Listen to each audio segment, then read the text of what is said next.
Hello, ladies and gentlemen. Welcome to the stream.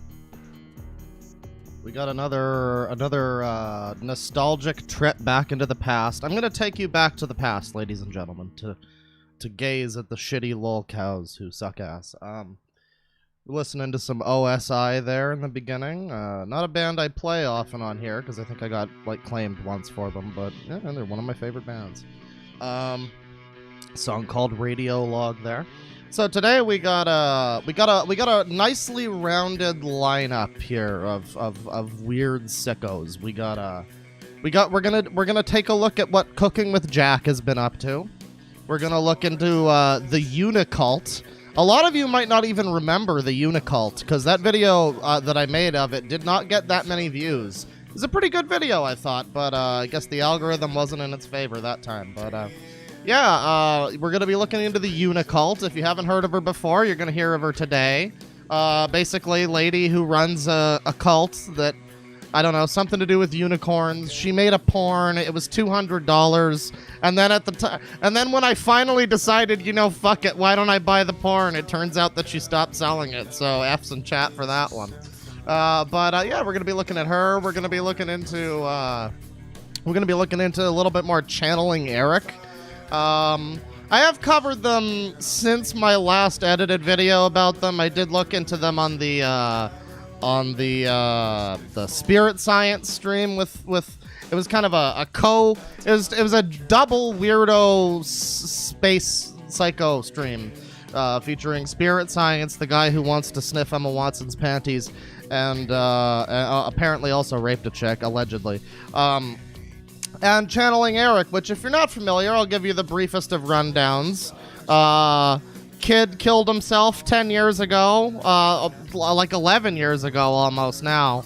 But guy killed himself. His mom decided that she could channel his ghost and talk about crop circles and the Illuminati and talk to God and Anthony Bourdain and whatnot. So, you know, very respectful, tasteful things. She made a video channeling the coronavirus, the consciousness of the coronavirus, so that's very exciting. But you know, we're gonna be looking into her. We got all the weirdos ahead of us. We got some Movie Bob. It's been a long time since we looked at Movie Bob, and you know what? I think I have the perfect video for today's Movie Bob excitement. So I'm very excited to bring that to you. The ghost, F for Eric. The channeling one is depressing. Well, it's very depressing, yes. I really wish that more people were aware. This is what I'll say it like I said the first time well, not the first time I talked about channeling Eric, but the last time I talked about channeling Eric was in January or something. And during that stream, I said, if anybody who has a YouTube channel with some kind of following watches my stream, you don't gotta shout me out. Just fucking, if you're as incensed by channeling Eric as I am, make a video about it yourself, please. I don't know what I don't know in what capacity that would look like. I don't know who I'm even speaking to. I guess I'm just saying I would like the word to get out about what a not very good lady this person is, in my opinion. There's some argument about that, actually. Every time channeling Eric comes up, there's a lot of people who believe that you know, we should be sort of sympathetic to the mother, even though she's at this point, I feel like it's not even an argument that she's like exploiting his death. I don't know. Well, you know, that's the debate to have when that segment comes up. But, you know, I think that's a good point there. We'll stop the music there. Let me take a look at the chat real quick here again. Stream the entire uniporn. Cancel channeling Eric. Not that likely, dude. Yeah, well, I think some other people have tried to make a stink about channeling Eric in the past, but I don't really know how much effect it had. Apparently she has trolls and haters, quote unquote. So, you know, I mean, I guess there's a number of people out there who believe like I do that she's kind of full of shit, but again, that's all just allegations and opinions. Definitely no insinuations of any wrongdoing here. We wouldn't want to do that.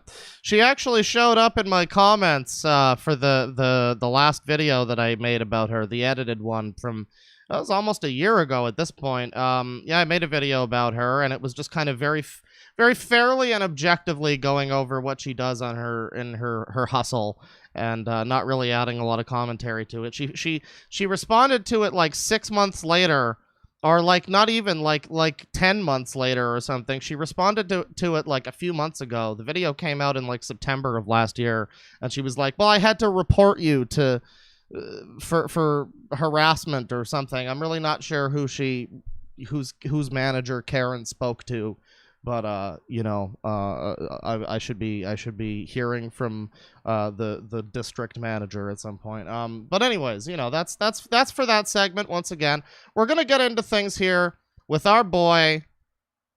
No, god damn it! Oh fuck. Okay. With our boy Cooking with Jack. That was supposed to be a good reveal, and I botched it. I fuck everything up. I'm like the Rich Evans of streaming. So from what I like, Cooking with Jack has a lot of classic bad recipes, and some recipes that don't look that bad, honestly.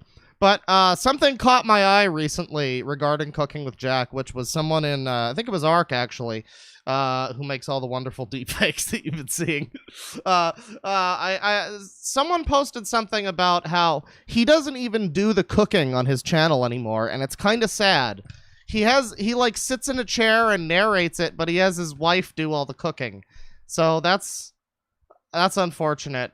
To his credit, he does have a couple like fundraiser things here, but I mean, yeah, I guess the first one I want to look at here is this egg salad, because this was the video that was posted. Boy, did anybody tell Jack to stop using these fucking Snapchat Bitmoji things? It's not necessary. It's the year 2020. We're in the future now. We can stop it. Let's watch this video. Hey guys, welcome to the Thank God the egg salad video is not age restricted, because we had there was every chance that this video might have just been a little too creamy and mayonnaisey for YouTube, but let's watch.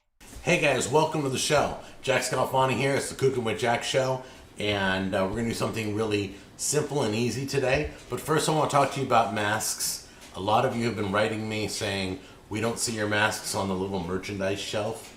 Okay, so it seems YouTube takes forever to put up new merchandise. I don't know. So they're selling masks, I guess, and you know, there's two trains of thought when I see people selling masks. It's like, on the one hand, yeah, everybody needs masks right now. You're doing a good thing by producing more of those, but on the other hand, I don't know, it kind of just also feels a little bit like you're capitalizing on the situation. I'm not gonna lie. This is the initial vibe that I get, but moving on. Why? But they do. I have it in my store. So click on the merchandise, it'll take you to my store, and then scroll down and look for the mask of your choice, all right?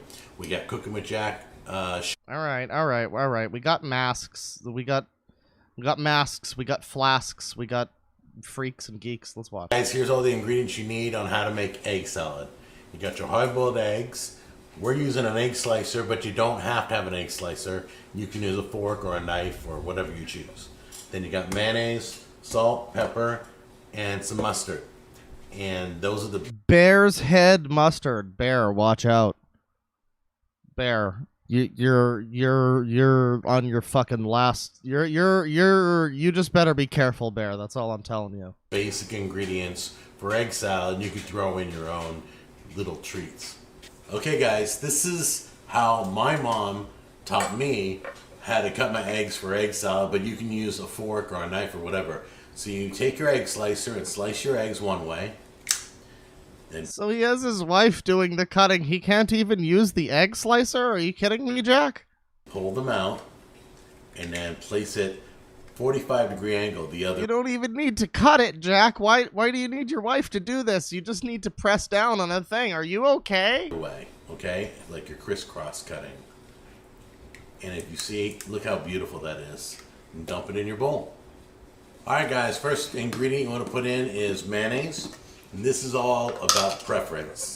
So we have about 4 eggs in. People in chat are saying it's boar's head. It kind of looks like an E, but I mean, you might be right. There in the bowl. You might survive this day yet, Bear, but watch yourself. So we'll probably do 2 heaping tablespoons of Oh, mayonnaise. here he is once again, boys. The maestro of mayonnaise, the sultan of succulent grease. It's cooking with Jack himself in the flesh. With is he on a mobility scooter? Oh no, Jack, please. Oh, this is truly the twilight years of Jack, isn't it? He's on a mobility scooter. That's so sad. It's not nothing against people on mobility scooters. It's just there's a bit of a stereotype there. That's all I'm gonna say. A certain image of a lady at Disneyland eating a full ass block of cheese comes to mind. But anyways, clearly the party cheese salads and mayonnaise cakes and whatnot have not been kind to Jack. So thankfully his wife is still spry enough to spoon mayo into a bowl, which is clearly a Herculean feat for our boy. This is sad, guys. I'm not trying to be mean. If you like more, put more. If you like less, put less. Remember, if you put less, then it'll be a little bit drier. The Sultan of Salmonella. You're right. Oh, God. I should have. God damn it. And then grab your mustard. Just squirt a little bit in there. Whoops. Shake it up before you start squirting it. And then place your mustard in there. I mean, that really applies to most facets of life. Shake it up before you start squirting it. Thank you for the life lesson there, Jack. Very good. And give it a good mix around. Now the question here is this his wife, or is this maybe his mom or his Aunt Myrna or whatever the fuck? Because apparently they were still alive as of a few years ago. There's every chance this isn't even his wife. We don't even know if he's. I mean, maybe we do know if he's married. I don't know if he's married, but for all we know, this is his Aunt Myrna, the party cheese paisano herself, coming in to do the dirty deed of the egg salad, dirt cheap. Salt and pepper is always the last ingredients because that's where you flavor it. You add a little bit, you taste it. You add a little bit, you taste it. You get it to where you want it. Pepper's really good in egg salad. That's true. My wife, every time that looks like way the fuck too much mayo there. I'm gonna be real. Also, considering eggs are just already mayo, like mayo is just eggs. You know what I mean? Like it's made from eggs, so it's like, are you sure you needed that much mayo, Jack? Are you sure? Are you sure? She makes egg salad or tuna salad. She nails it.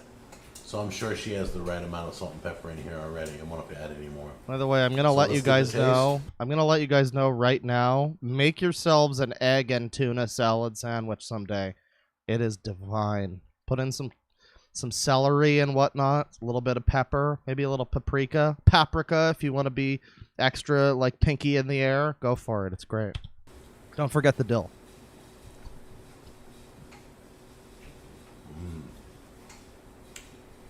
Perfect. Now be real easy on the salt because that's the kind of egg salad that really glues you right down to your mobility scooter. I'm trying not to be mean, goddammit. Kind of eggs are they seem salty to me as it is, and salt is very strong in this, so you can oversalt and then you destroy the whole thing. This is really good. That's how you make basic egg salad. You can put on sandwiches. You can eat it just like it is. All right. Well, that's the general update on Cooking with Jack. Let's try to find something a little more, what we expect from our boy. Lazy Man's chicken pot pie, sausage and kale stuffed spaghetti squash. What the fuck? That just sounds disgusting. Curry chicken salad. What? Ew. Are you a Karen? What the fuck is this? I haven't really watched any of Jack's non-food content. Maybe we should start with Are You a Karen? Let's watch. Hey guys, so I'm just gonna... Hang on. Hey guys. That was only like 3 seconds of dead air. It's fine. It seemed longer. That silence was deafening. So I'm just gonna wait a few minutes, let a few people jump on, and then we'll discuss this this new term. It's not a new term.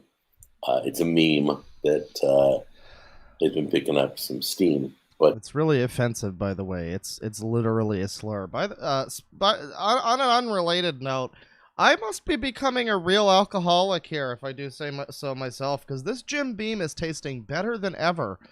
Yeah, I don't know what's going on there. I hope my liver agrees. So let's talk about. Let's see. Who's that? Oh. Let's talk about this term Karen. So I'm on Hip Hendersonville, and No, I would really prefer if you would bleep the word Karen. Thank you. It has hurt many people. Hendersonville is a group, is like the city I live in. It's a page on Facebook, and like everybody who lives in Hendersonville is on that page, and everybody talks about different areas. Okay, what the fuck are you even talking about? Why is this video 45 minutes long? That person who complains unnecessarily.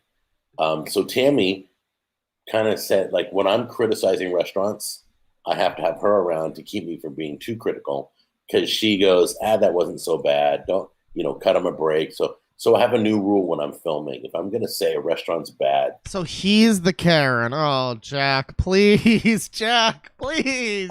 I give them first the benefit of the doubt. I'm trying to give you the benefit of the doubt here, Jack, but you're not helping me. I could have caught him on a bad day. But when like 3 bad things happen. Yeah, that's right, chat member. It is a hard R kigger. That is the word. That is the official term. Karen is just the shortened slang version of it. The original official de facto term is, in fact, hard R kigger. Thank you. It's time to warn you guys that this restaurant overcharged me. This burnt my burger. You know, on a totally unrelated note, I gotta say, boy, I wonder if the fucking people in charge of Winnie the Pooh right now are really upset about the character Tigger. That character's name did not age well. Not with meme culture. Tigger will never be the same. God damn it. It did this, it did that, it did that. A Tigger can't catch a break in this society. That's not a Karen. That's just common sense. Things are going wrong, okay? So Tammy keeps me in line a little bit. She kind of criticized me. Don't be so critical. Don't be so critical. So when I hear that, I know that... So his wife is less of a Karen than he is. His wife keeps his Karenhood in check. Let's jump ahead. You don't need to drive with a mask on. People are complaining. It's hot. It cuts oxygen flow. It's not working. That's fine. You can choose to wear the mask if you want to wear the mask. I don't rip a restaurant because nobody's wearing a mask. Oh, that's not good, Jack. You're currently 0 for 3 right now, dude. You're going into your restaurant on your mobility scooter without a mask, being critical and yelling at the staff. Oh no, Jack, please. Because nobody told us when can we take the masks off, and people are wearing it like it's, I don't know, it's a fashion statement now. That is true. There are a lot of people I'm seeing who are trying to make the mask thing like a Vogue chic thing. I say that, but I was going to order some like cool masks. I think I had one in my cart on Redbubble that had like the FF7 Avalanche logo on it, but that's beside the point. People are certainly trying to make it into a fashion thing. I guess it's sort of, there's the mindset of make the best of what you got, but at the same time, it's like we don't necessarily want to make a habit of wearing the masks forever. They've got logos on them. They've got, I'll remove this mask for coffee, that kind of thing. But, if you want to wear a mask, that's your right. If you have a condition. Oh, no, guys. I didn't listen. I'm promising you I didn't know that this was going to go this way. Health condition, that's your right. I totally understand. But don't rip a place because they're just trying to survive. You have no idea what that business has been through. That's a mom and pop restaurant. And I bet they're just trying to survive, keep their head above water. And by you stepping on them, we need mercy. Okay? What are you talking about? What? Hang on. Restaurant. And I bet it's a ma and pa restaurant, okay. And the people wearing masks are stepping on them? What? I understand. But don't rip a place because they're just trying to survive. What does that mean? Like, okay, so I guess this is him on the side of the mask people. and he's saying, like, if you're anti-mask, like Jack apparently is, or at least he's open to the idea, if you're anti-mask, don't get mad at a place that's just trying to survive because they tell you to leave because you're not wearing a mask. Maybe that's what he's saying. You have no idea what that business has been through. That's a mom and pop restaurant. And I bet they're just trying to survive, keep their head above water. And by you stepping on them, we need mercy. Okay? You're into the mask, show some mercy. So if you're not into the mask, show some mercy. Everybody should have a little mercy in their heart. But you got to cut some people some breaks. Okay? But anyway, it's not like they spit on your food and anything, but you don't have to go to that restaurant if you don't want to. Protect yourself. So, in other words, you can laugh, you can cry, but whatever you do, don't hurt each other. Thank you, Jack. Insightful. All right? But don't go online. Hey, CJ, what's going on? Good morning. I hope everybody has their coffee. I got my coffee here. So, a Karen is somebody who unnecessarily complains. The younger generation has been using that term for a while. My son, I get a lot from my son, so I learn what those terms mean. But it must have happened that a Karen in the world was complaining unnecessarily and somebody did a meme on her. I guarantee that. I noticed my wife wearing a mask in the car every time after we ate. You're right. You're right, chat member. He keeps just fucking dropping the hard N Karen bomb like it's nothing. Like how could he? Taco Bell. That's offensive to him. Mercy is the best. Yes, Gary, Mercy is the best. Hey, General Grievous, how are you? Is this a stream? Oh, this is a stream. Okay, this is a stream. All right, well, were any of the people in chat being like, we all know a Karen, lol. This is from someone named Marilyn. I'm just saying that's an old-fashioned name. There's every chance she might be the Karen. Well, let's move on from this video. I didn't know that was like a stream. Those, do tend to be a little slower paced, as I'm sure you all know, while I boomer my way through everything. Let's watch the video. Well, I guess this is also a stream. This is his feet. Facebook. Maybe I should just start every stream like that.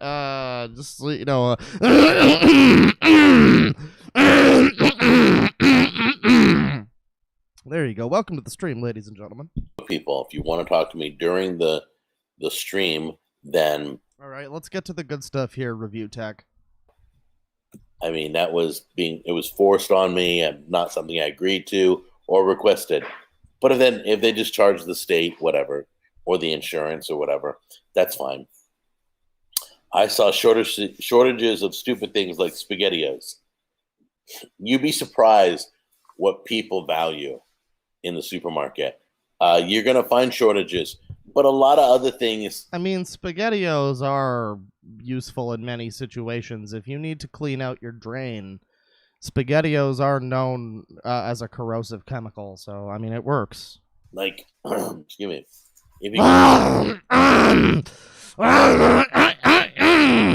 Sorry, I just had a little phlegm in my throat. So the other side, let's say at Walmart, you got the supermarket.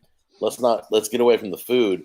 The other side's got short. What is this hat? Jesus greater than Earth? Oh, I mean, okay. All right then. What does this have to do with his foot? What's the best hamburger of all time that you've had? Best hamburger I've ever had was at Planet Hollywood.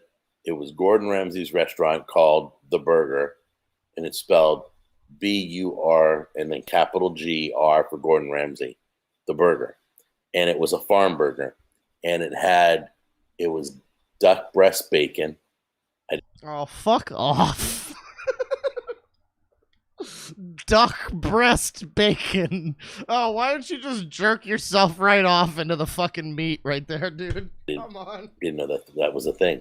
So they had duck breast bacon. They had a perfectly fried egg on there. It was so good because you guys remember Joe Chavez? And I would sorry, just got a little just need to be clear. It's cut the hamburger in half and we would share it, right? So he took half, I took half, and then we tried this and we went, oh my gosh, this is the best thing. Best burgers ever touched my lips. It was amazing. It was the winner. That's why Gordon Ramsay follows me on Twitter right now, is because I named him. Gordon Ramsay follows him on Twitter. Oh my god. Well, I mean, you know, I guess this guy is like Gordon Ramsay's equivalent to like a meme fails page or something. So I guess that makes sense. His burger, the Can't believe I just fucking said fails in 2020. Kill me. winner of Burger Wars at that time. That is probably to date still the best burger I've ever had. Slater's 50/50 was really good for you California folks. Always wondered, Jack, why you made a separate channel for Jack and the Go instead of putting that content on Cooking with Jack. I'll tell you What the fuck does this have to do with feet? I came here for his fine ripe tootsies. God damn it! I didn't come here for fucking Q&A session. skip a World Series. I get that, but not over money because we're not getting paid enough millions. So anyway, the double ring ahead of viral video, 50 million. Okay, I slipped in mud April 8th, broke ankle in 2 places, had to have surgery. I'm still on crutches. I feel for you.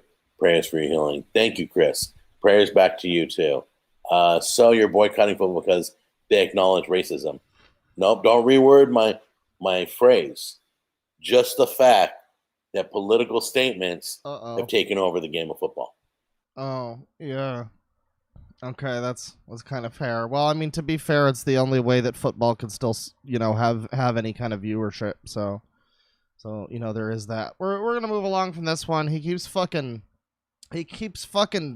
like, man, my throat is fucked up now thanks to all that throat clearing. He keeps like dodging the real important things, the foot questions. So I'm annoyed by that. Let's find another one here. How to make fried bologna sandwich. Gamer food? Gamer food? Oh god, Windows G enable. Hey guys, how you doing? Jack Scalfani here, and Holy fucking shit, he's standing up. As recently as June 5th, he was standing. This is a yardstick. I just want to say that this is, in 12 years, this is the first time this has ever happened. Are you ready? We have a game sponsoring this episode. That's right, all you computer gamers, you PC gamers. What kind of game are we talking here? Hungry Hippos? Are we talking like Overcooked 5? Like what's going on? Is it maybe that Cooking Mama game that had all the weird fucking or no, it wasn't microtransactions. They were like harvesting your system for Bitcoin or whatever. I think that was actually not true, but it was still a hilarious shit show. What game could it possibly be? Some of the most loyal gamers that I know are PC gamers. This is called World of Warships. World of Warships, huh? That interesting title. It's incredible. Oh god, it's fucking related to World of Tanks, isn't it? I was just watching videos about fucking Left Alive earlier today, and the weird World of Tanks sponsorship thing. Okay. Check this out. This isn't just like a mobile game. This is a real life-size. Okay, guys, Jack is going to sell us a video game here. Let's listen. Full version of a game, free to entry. That's the best part. I love that. So anybody can play. So if you like this genre of World War I and World War II ships. You know, I think we're finally at a point, we're almost at a point now where the majority of people will not be taken in by the fucking lie, bullshit, fake statement that is, oh yeah, it's free to play, so I mean, it's, you know, anybody can play, it's fine, just play it, citizen. And stuff. Well, let me tell you what's happening right now. They're giving us an intro package. And I'm really excited about this. So if you're watching Ready for Battle 2020. Damn, Jackie going hard with that fucking promo code right there.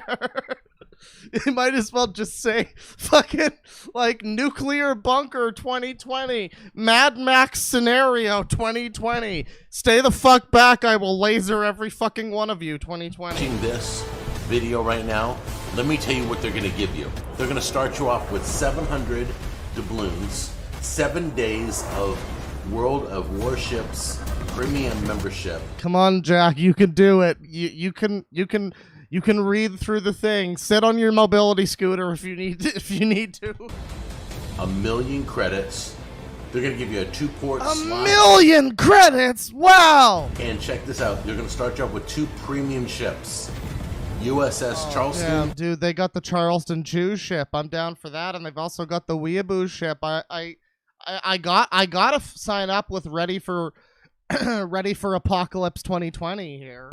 And the Japanese ship. I'm excited. Hang on, did he? Port slot. And check this out. They're going to start you off with 2 premium ships. USS Charleston. Oh, you get the USS Charleston. Okay, you get the name of that one. And the Japanese ship. And you get the Japanese ship. It's a ship. It carries people. I'm excited. My son and I are going to be jumping on in just Maybe it's for the best that he didn't. What was the name? Ishizuchi? Yeah, it's probably for the best that he didn't try to pronounce that one. Japanese ship. I'm excited. My son and I are going to be jumping on in just a few moments after I'm done with this video. I love games. I've been playing games my whole life. Thank you, World of Warships, for sponsoring this video. Okay, because we got a game sponsor, we decided to do a special video called Gamer Food. So for that reason, we've just got some salt and some powdered shit. We're going to show you some things. We're going to talk about gaming, what kind of food is the perfect food. When you're playing a video game, nothing is worse than grabbing Doritos, all right? It's a candy bar, Mountain Dew. That's all gamer food. Remember, guys, you too could get the gamer food with the promo code WAR2020. I think someone in chat was like, nuke time 2020. Normally, you're grabbing that crap, but I want to Oh shit, guys, party cheese salad 2020. Use the promo code. talk to you about some other suggestions, some other things. The whole idea of gamer food is that you don't get your hands dirty. That's the biggest thing. Okay, guys, this is what I call drinking your food. Now, I've been playing video games. Well, I mean, Jack, I mean, you should talk to your wife. There's another definition that I've always used for the term drinking your food, and funnily enough, it also involves nut. Since the very first video game. I've been around since Pong. Okay. Oh, don't worry, Jack. We can tell. You've probably been around since those fucking, like, missile flight test games from the 1950s on, like, radar computers. Okay, and then there was Asteroids, and then Tempest and everything else and all that. But this is a popular one of mine. You could fill this with, like, almonds. I got some... Guys, consume the nut cup. Mixed nuts in here right now. You can put popcorn in here. You can put sunflower seeds in here. And what you do is you grab the cup. Yeah, you can have nut, you can have seed, whatever you want to put in your cup, you know. And just shake a little bit in your mouth like you're drinking. Just shake a little in your mouth, you know. It's fine. Not too much. Be careful. Just enough to kind of curb your hunger until you're done with that marathon. You want to make sure that this... He keeps, like, jerking off the glass. Stop it, Jack. This is a... Oh, God. I must be pretty fucking immature because this is too funny. tall cup. Because you're not... This will last you about an hour, hour and a half. All right? So you just grab it. You toss it in your mouth a little bit. Shake it. Yeah, toss that fucking nut in your mouth. Drink it down, Jack. Shake some into your mouth, and that's it. All right. So drink it down like a good little slide. next to a gamer's control pad or keyboard or whatever they're using to play the game so they don't get food on. Oh, God. Jack is the fucking ultimate gamer girl, everybody. I'd buy his bathwater. On it. This is a gamer's best friend right here. Toothpicks. So you want to... Hors d'oeuvres are great. Yeah, I mean, sometimes the nut gets stuck in your teeth and you gotta get it out, you know.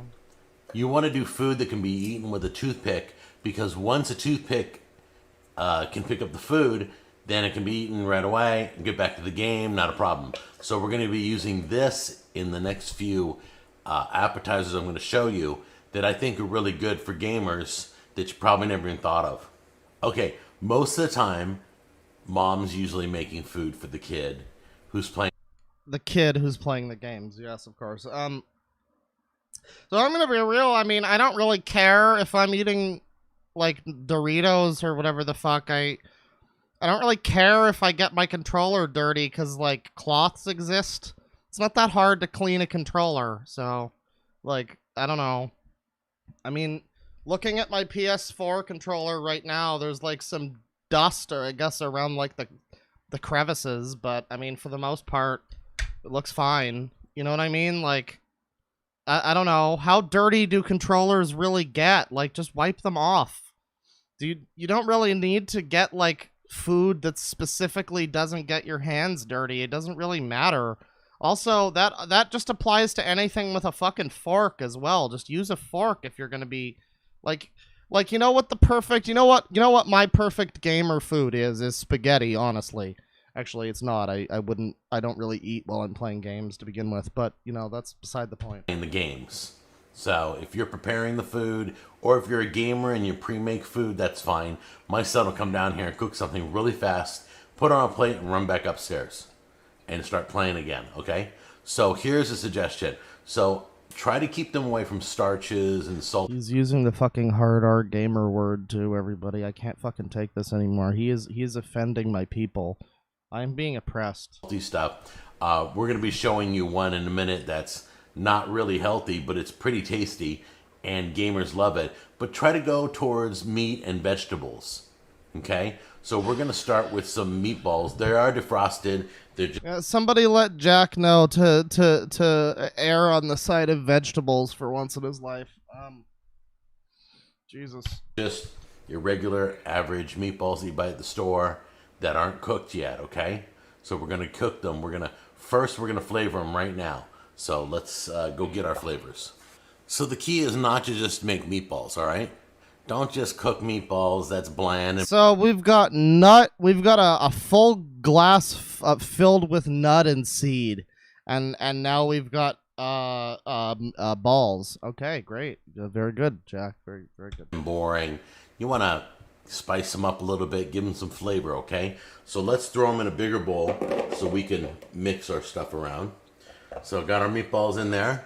And then, as you guys know from a previous video... Wait, what the fuck are you... Okay, alright, first of all, what the fuck is teriyaki bourbon? Jesus Christ, that sounds like something I would actually drink. Actually, never mind. But as someone in chat pointed out, why would you buy frozen meatballs if you're gonna, like, season the meatballs? If you're gonna season them extra, then just make the meatballs. This is a fucking cooking channel, Jack. Jesus Christ. I guess this is gamer food, so it's understandable that it's like a little bit, it's like a snack. It's not really, but are like Swedish meatballs from the store a snack? Do you eat those as a snack? They're not like pizza. They're not like fucking pizza rolls. Like, okay, anyways, I kind of actually want the teriyaki bourbon now. I'm not going to lie. This is called Kentucky Yaki. It's basically a teriyaki sauce. It's got seasoning in it and everything. So we're going to open that up right now. Oh, damn, we got $100 there from the Eunuch Man. It's to the point where it almost feels like a Tim and Eric skit, but you know he isn't even trying to be funny. Well, thank you very much. Sorry, I caught the Jack syndrome. Thank you very much for that. Yeah, I mean, I don't know. This would be amazing if it turned out the Jack was like a long con all this time, but I feel like he wouldn't be visibly deteriorating over time if that was the case. But man, I can't fucking stop thinking about the Kentucky Yaki right there. Thank you very much once again, though, the Eunuch Man, and to the rest of the super chats. I will be reading those at the end of the stream, but thank you all very much. And then we're going to apply a little bit of that in here. Okay, actually, on second thought, I don't think I would fucking drink this. This doesn't... Is this like... Alright, is this a teriyaki sauce? Because I thought this was just bourbon. I thought this was just a bourbon that was, like, flavored with teriyaki. But I guess it's a teriyaki sauce that's flavored with bourbon. Now I'm kind of wondering if there is an alcohol out there that's, like, teriyaki flavored. because I completely misinterpreted what this was. And I think I just invented something weird and amazing, guys. A lot of it in here. There we go. That gives those meatballs some flavor. Now we're going to grab some of our red pepper flakes that are chopped up. We're going to take a little bit and sprinkle it on there to give it some kick too. Not too much, but just give it. Like, again, I guess it won't hurt them to do that. It's not like going to make them worse or anything, but it's like, usually if you're going to season the meatballs, you season them before you, like, you make them first. So he's just making the meatballs here, and then what does he have here? Something veggie. But if you're uncooked, cook them all the way, all right? And then get your toothpicks ready, because we're going to be chowing down in a minute. And here I am with my fucking normie bullshit Kentucky bourbon whiskey. Like, fuck this. I want teriyaki whiskey, goddammit. This is a cool snack I came up with that leans more on the healthier side, whether you're... Leans more on the healthier side. It has a plate of bacon. That's not even just like a couple strips. That's like a full package of bacon, too. But don't worry, it leans on the healthier side. Your family's into keto or just low carb and not greasy or sugary foods. All right? So we're going to start off with... Oh my god, another $100 there from Gadolf Titler. Jack owns a 5-star restaurant in my area in Grand Rapids. Are you fucking kidding me? That has thick boys. Now, I actually like Brussels sprouts, but most people hate Brussels sprouts, and they're kind of used by default as like the, oh, I'm disgusting, like if you're a kid and you think of disgusting vegetable, you're probably thinking of Brussels sprouts. And that sucks, because they're actually pretty good if you cook them correctly. So it's just, but it's just weird, though, that he's, like, using them here. Well, let's see what he does. It's probably going to be like a bacon roll or something. Than just your basic everyday ones from the store. All right, so go ahead and pour them in here. Drizzle a little bit of oil. There we go. A little bit of salt. Okay, alright. This doesn't look so bad. A little bit of pepper. Okay, you got me here, Jack. I like extra pepper, but you guys... I do as well. Taste. You go for it, Jack. Add as much pepper as you like. Mix like you did the meatballs. Yeah, get right in there. Mix it around. I've washed my hands so many times today, it's unbelievable. And I will have to wash them again now. This is great. I'm going to show you how to do one. You're going to do the rest on your own, but let's do this. We're going to lay out some bacon. What is he doing? Grab ourselves so he's rolling it, okay. That's what I thought. Continue to roll that bad boy. Why not just eat Brussels sprouts? Either one. Whatever your preference Are you is. kidding me? Oops. Motherfucker called this a healthy food. He called this a healthy food. It's like one Brussels sprout and an entire strip of bacon. Are you kidding me, Jack? You're fucking joking. Oh my god. No, I'm not even saying that looks bad. It's probably, it would taste pretty good. But it would be pretty unhealthy. That's all I'm saying. Regular tooth. To Jack's credit, it would probably taste fairly okay. But don't call it a snack that leans on the side of healthy. Picks, not the hors d'oeuvre ones. Those are for serving. This is for cooking. Just to keep it in place. All right, as you can see, they're all wrapped and ready for the oven. I'm going to put them in right. People in chat are saying he needs to cook the sprouts first. I mean, I think they'd kind of roast up. They're not that hard of a vegetable. I feel like they'd be roasted soft enough in the oven, but like, yeah, you might be right. It might have been a better idea to boil them first. I don't know. Now you can at least parboil, maybe. You can add garlic on top of this. You can add more pepper on top of this. You can add any seasoning, ranch seasoning, whatever you want on top of this. All it is salt and pepper on the Brussels sprouts. And then the bacon and your favorite topping, whatever you want, or just leave it like this, all right? So I'm going to pop them in like this, and we'll check on the meatballs now. Well, the meatballs and the bacon-wrapped Brussels sprouts are in the Hebrew National Beef Franks. Huh. Well, all right then. I'm not gonna make any jokes about these little pigs in blankets right here, or the name of the. No, it's fine. cooking. I want to show you these. I found these at the store. If I could eat anything, I'd probably be chowing on these. All right, I'm not gonna make these right now because I'm trying to lean towards your kids eating healthier than just eating carbs.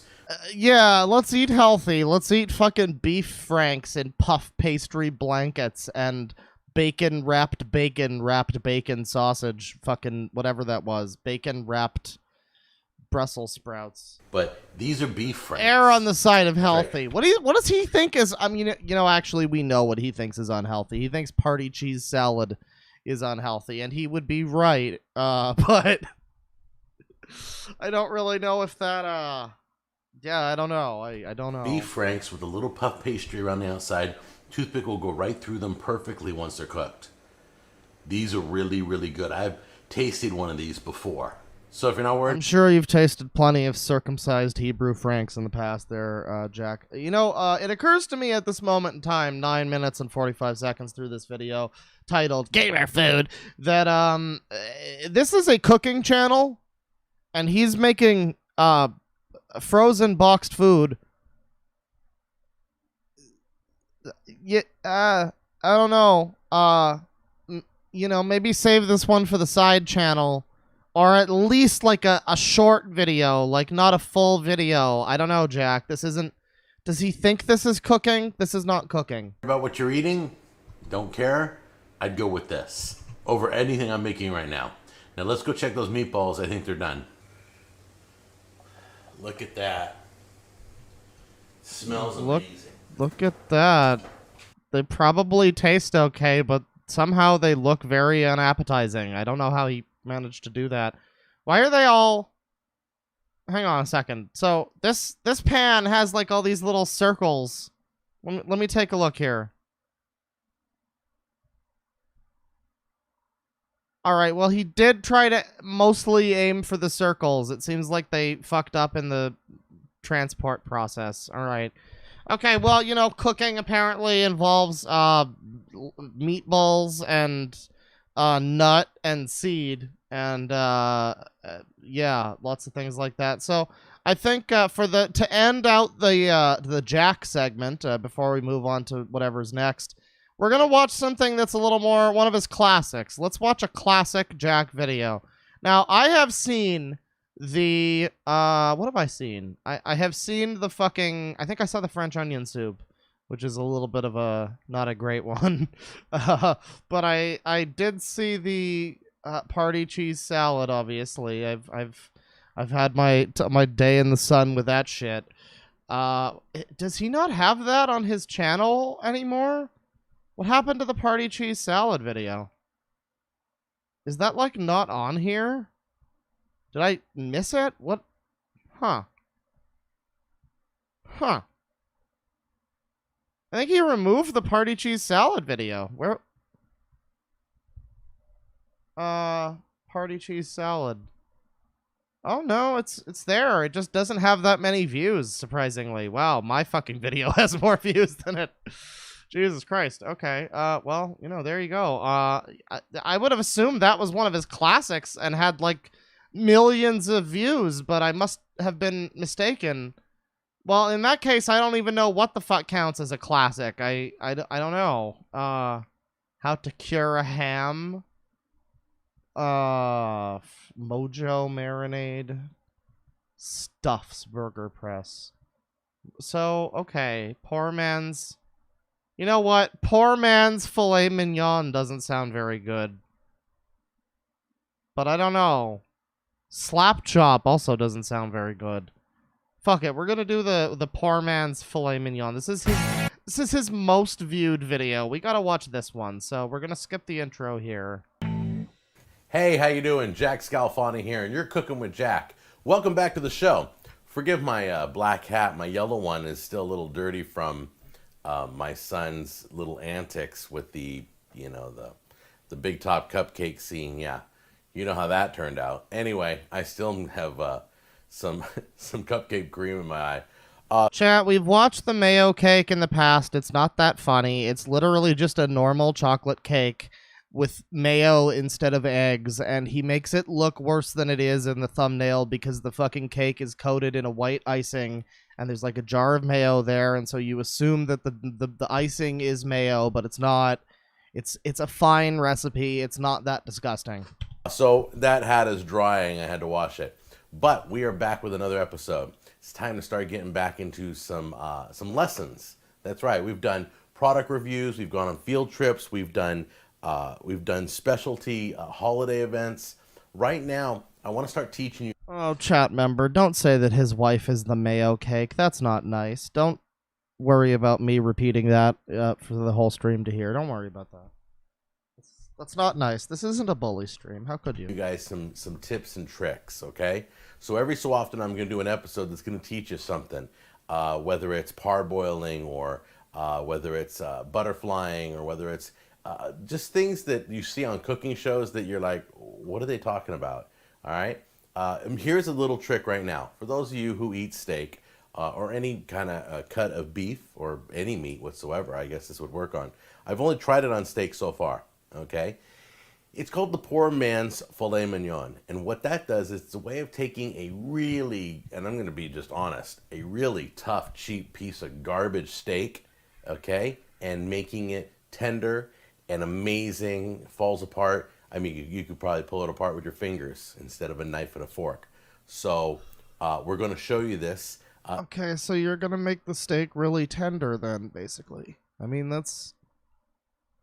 Yeah, I mean, okay, if it's a bad cut of steak, I guess that's kind of impressive, but actually, I guess we shouldn't jump around. Day goes, Jack. We need to honor Jack by watching the full thing. Back here, I sent you a link. Check this out online. There's this cool method of... By the way, I have fudge. Get jealous. Of tenderizing your meat before you cook it. And it only takes about between 1 to 2 hours, depending how thick your meat is. Could be as little as 15 minutes. So let's... I already made all of my sex jokes about the nut glass, so I'm not going to make any jokes about the thick meat. You can do it, Chad. Let's show you how. I went to the store, and I bought the cheapest piece of garbage they had on sale. So cheap. All right. It was $1.99 a pound. That's all I could find. If it was 99 cents a pound, I would have brought that home. But it's called, what is it? Select Beef Cross Rib Roast. I don't know what that is. I know there's no bones in it. Anyway, let me show you how to do this. We're going to do a side-by-side comparison. I had the butcher take a thick piece and slice it right in the middle. So we have 2 pieces of the same steak. All right? So there's no question about this test. If one comes out more... Spooky Nerdy Skellington says that he tenderizes the steak by beating it like his son. I've never seen him do that, I don't think. But there's people who keep saying that he chokes and beats his son. So, I mean... I don't know. That's what people are saying. Tender than the other. They're from the same steak. Proof of that. Okay? All right, so let's take a look. All right, 2 clean pans. We're going to open up these steaks. Put 1 in each. Don't forget to wash your hands. If you haven't washed your hands, now's a good time to go wash your hands, all right? Well, I don't have 2 hands there, Jack. And I'm getting fucking mighty sick of you and your fucking bullshit. Like, offensive bullshit, okay? With your fucking Karen bombs and your gamer slurs and your fucking rampant ableism. Fuck off, Jack. You know, some of us have a condition. We can't wash our hands. Okay, once again, I took 1 piece of meat and I had the butcher slice it right down the middle, okay? So that it would be the same cut of meat. Ah, beautiful. This doesn't look like that bad of a cut of meat. I mean, it's got bad marbling, but, like, at least half of this steak looks perfectly edible. You could at least eat that in, like, a stew, and it would be fine. I love beef, as you can tell. Oh, yeah, we can... It just looks good. There's so many things you can do with it. All right, well, at least he acknowledged it. Yes, we can tell, Jack. We know you love beef. You can cook it a million different ways. This is not a good cut of beef. Okay, I'm just telling you that right now. Okay, next thing you're going to do is you're going to take sea salt or kosher salt, and that's a very coarse salt. And we're going to take that. We're going to cover one of them completely with sea salt. All right, so let's Oh my god, hang on. Someone in chat has some fucking lore. Someone in chat just dropped a lore bomb. His son is Garrett Scalfani, who, in spite of being homeless at 16, became a successful producer working with rappers such as Wiz Khalifa. Garrett Scalfani. Is that fucking so? I've never heard of this man, and I mean, I'm not sure if we're sure that they're related, but that is amazing. It is fascinating to think that the man who brought us the fucking party cheese salad and the salmonella chicken in a bag apparently has a 5-star restaurant and a son who worked with Wiz Khalifa. How about the fuck that? Let's do that right now. Okay, so we're gonna do this. Now the rule is this. Find out how thick your steak is. Ours. No. What are you doing? Are you trying to turn this steak into a pretzel? What the fuck? It's about 1.5 inches. Okay? What the fuck? So you're going to have to leave this on. 1 inch is an hour. So 1.5 inches would be an hour and a half. Okay, he better like rub the salt off or something, because when I make a steak, I put on like a little bit more than a pinch or two on each steak of salt for tenderizing the meat. That's a valid thing, but you don't, mother of fuck, you don't do this to it. Once again, every inch is an hour you leave this salt on. If it's 1/2 inch, is he fucking curing it? What is he doing? You do 1/2 hour, 1/4 inch, 1/4 hour. All right. You don't need to use half of a can of salt for a fucking steak, Jack! Be afraid to put too much on, because we're going to wash this right off when we're done. But this is going to do something to the meat. It's really interesting. There we go. This video says it's poor man's filet mignon. Are we sure that he's not just making jerky? Are we sure that this is not just jerky? Nothing wrong with jerky, but don't call it filet mignon. Whole thing covered. Put a little bit more down here. All right, there we go. Oh my god, yeah, add a little more. Now, I don't know why this works. I'm sure some of you do, and you can write me in and tell me. But what's going to happen is it's going to pull the moisture out of this meat. And it's also going to do something to the protein molecules. It's going to break them down. Oh, yes, the molecules. And what's going to happen is this simple piece of meat, as you can see, it's pretty tough. See how it doesn't, there's no openings? Okay, you can pull it apart. Okay, this is going to open up the meat. It does something to the protein molecules. Yeah, that much fucking salt is going to, like, eat through the goddamn meat. You're not going to have any meat left when it's done with it. Jesus fuck! I know the science to it.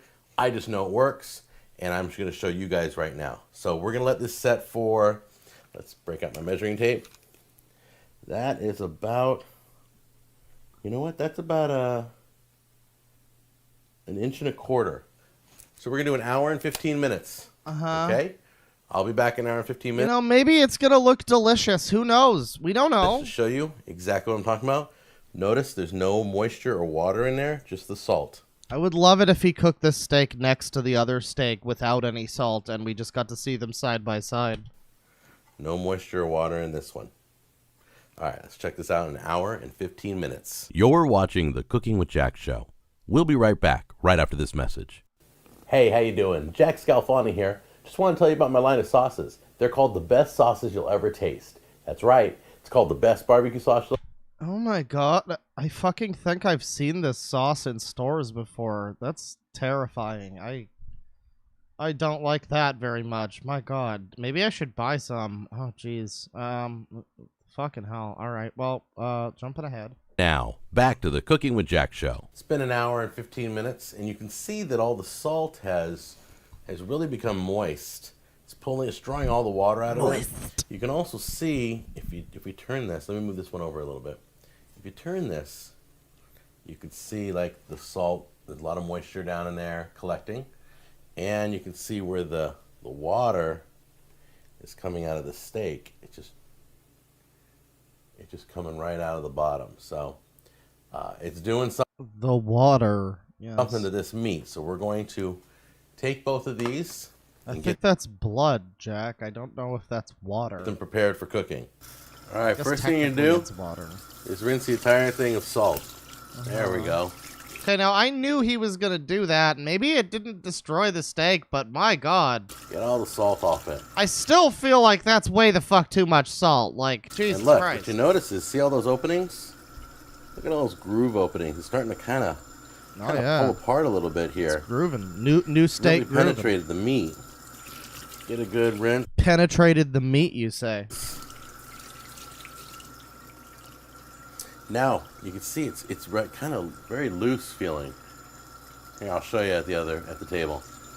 You know, now the meat is all nice and loose. I understand. Okay, let's look at the difference of the meat. Okay, take a look at how this has been not treated. How it kind of just looks straight out of the butcher counter. Okay, and look at this. This is a lot more falling apart. You can already see the grooves. Look at the separation.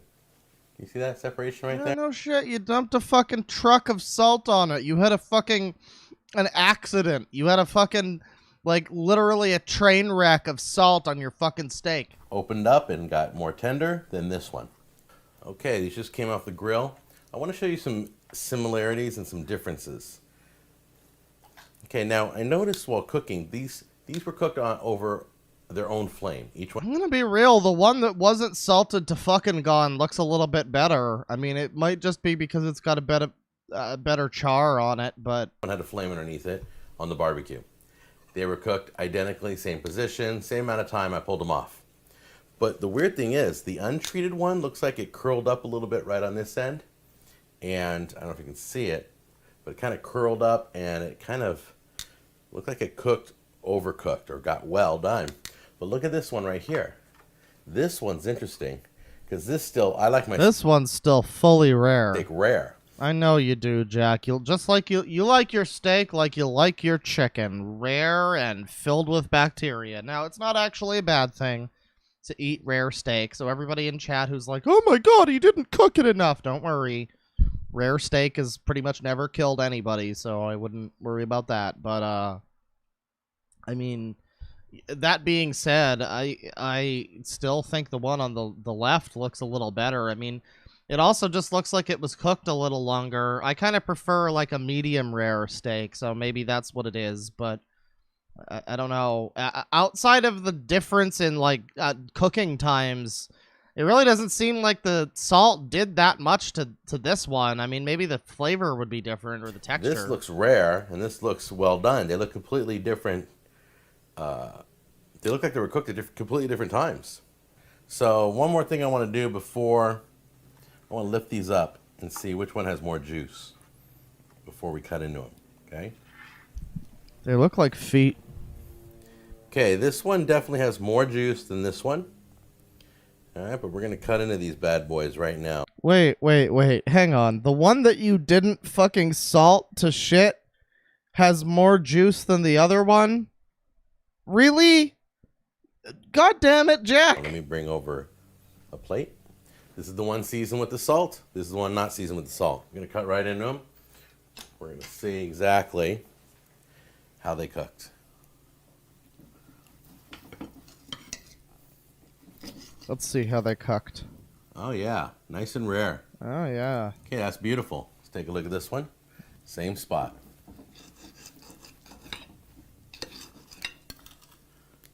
Same thing. They're both beautiful. Yeah, same thing. It's almost like all that fucking salt you used was for, like, no purpose, honestly.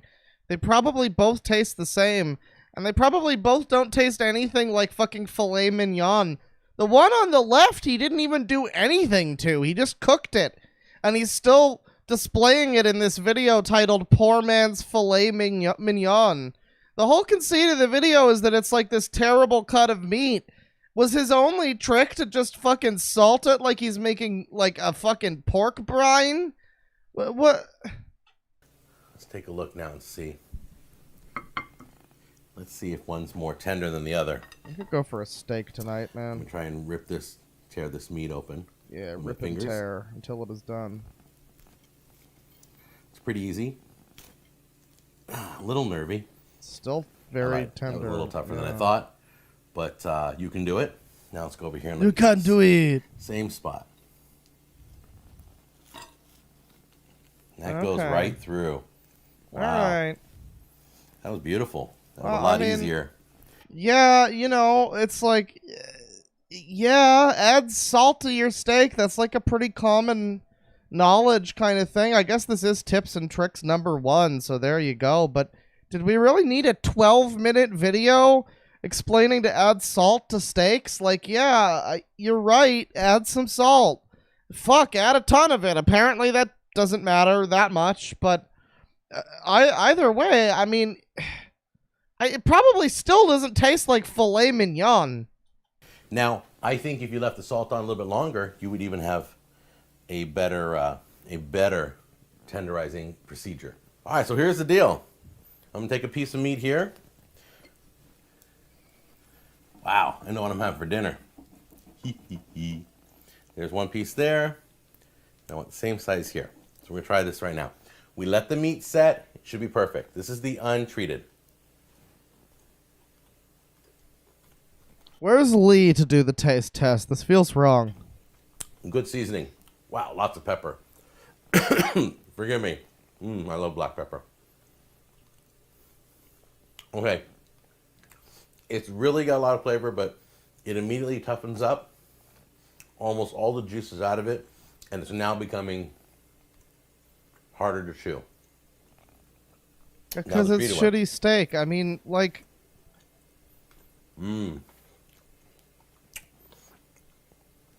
This is more like a New York steak. I think we've upgraded to a New York steak right here. Yeah, because it's not rocket science, Jack. Like, fucking hell.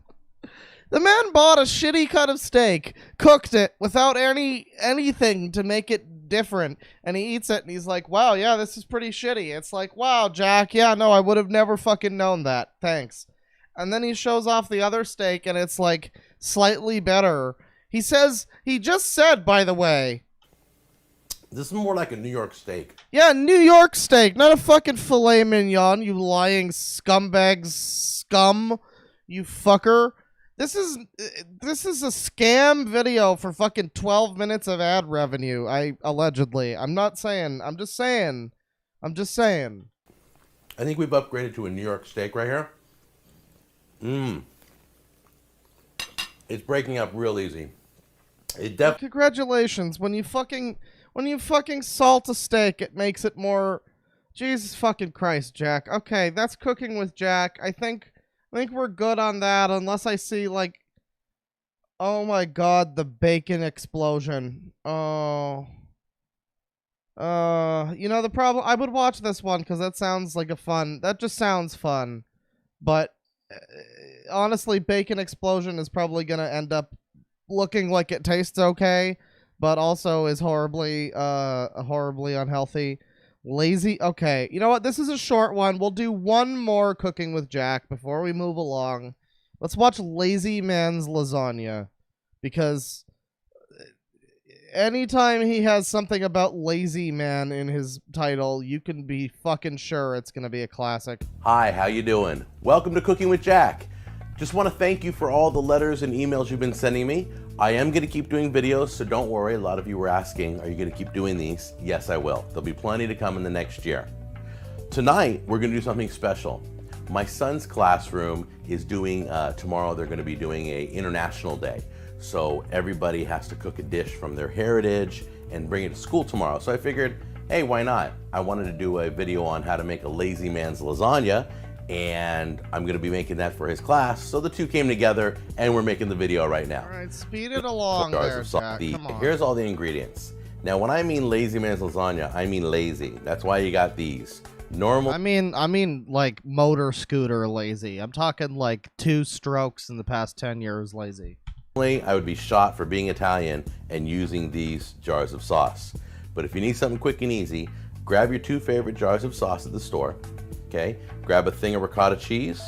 You're gonna need about a pound of mozzarella. Sometimes it comes in a square, sometimes it comes in a ball. Now, I will say this.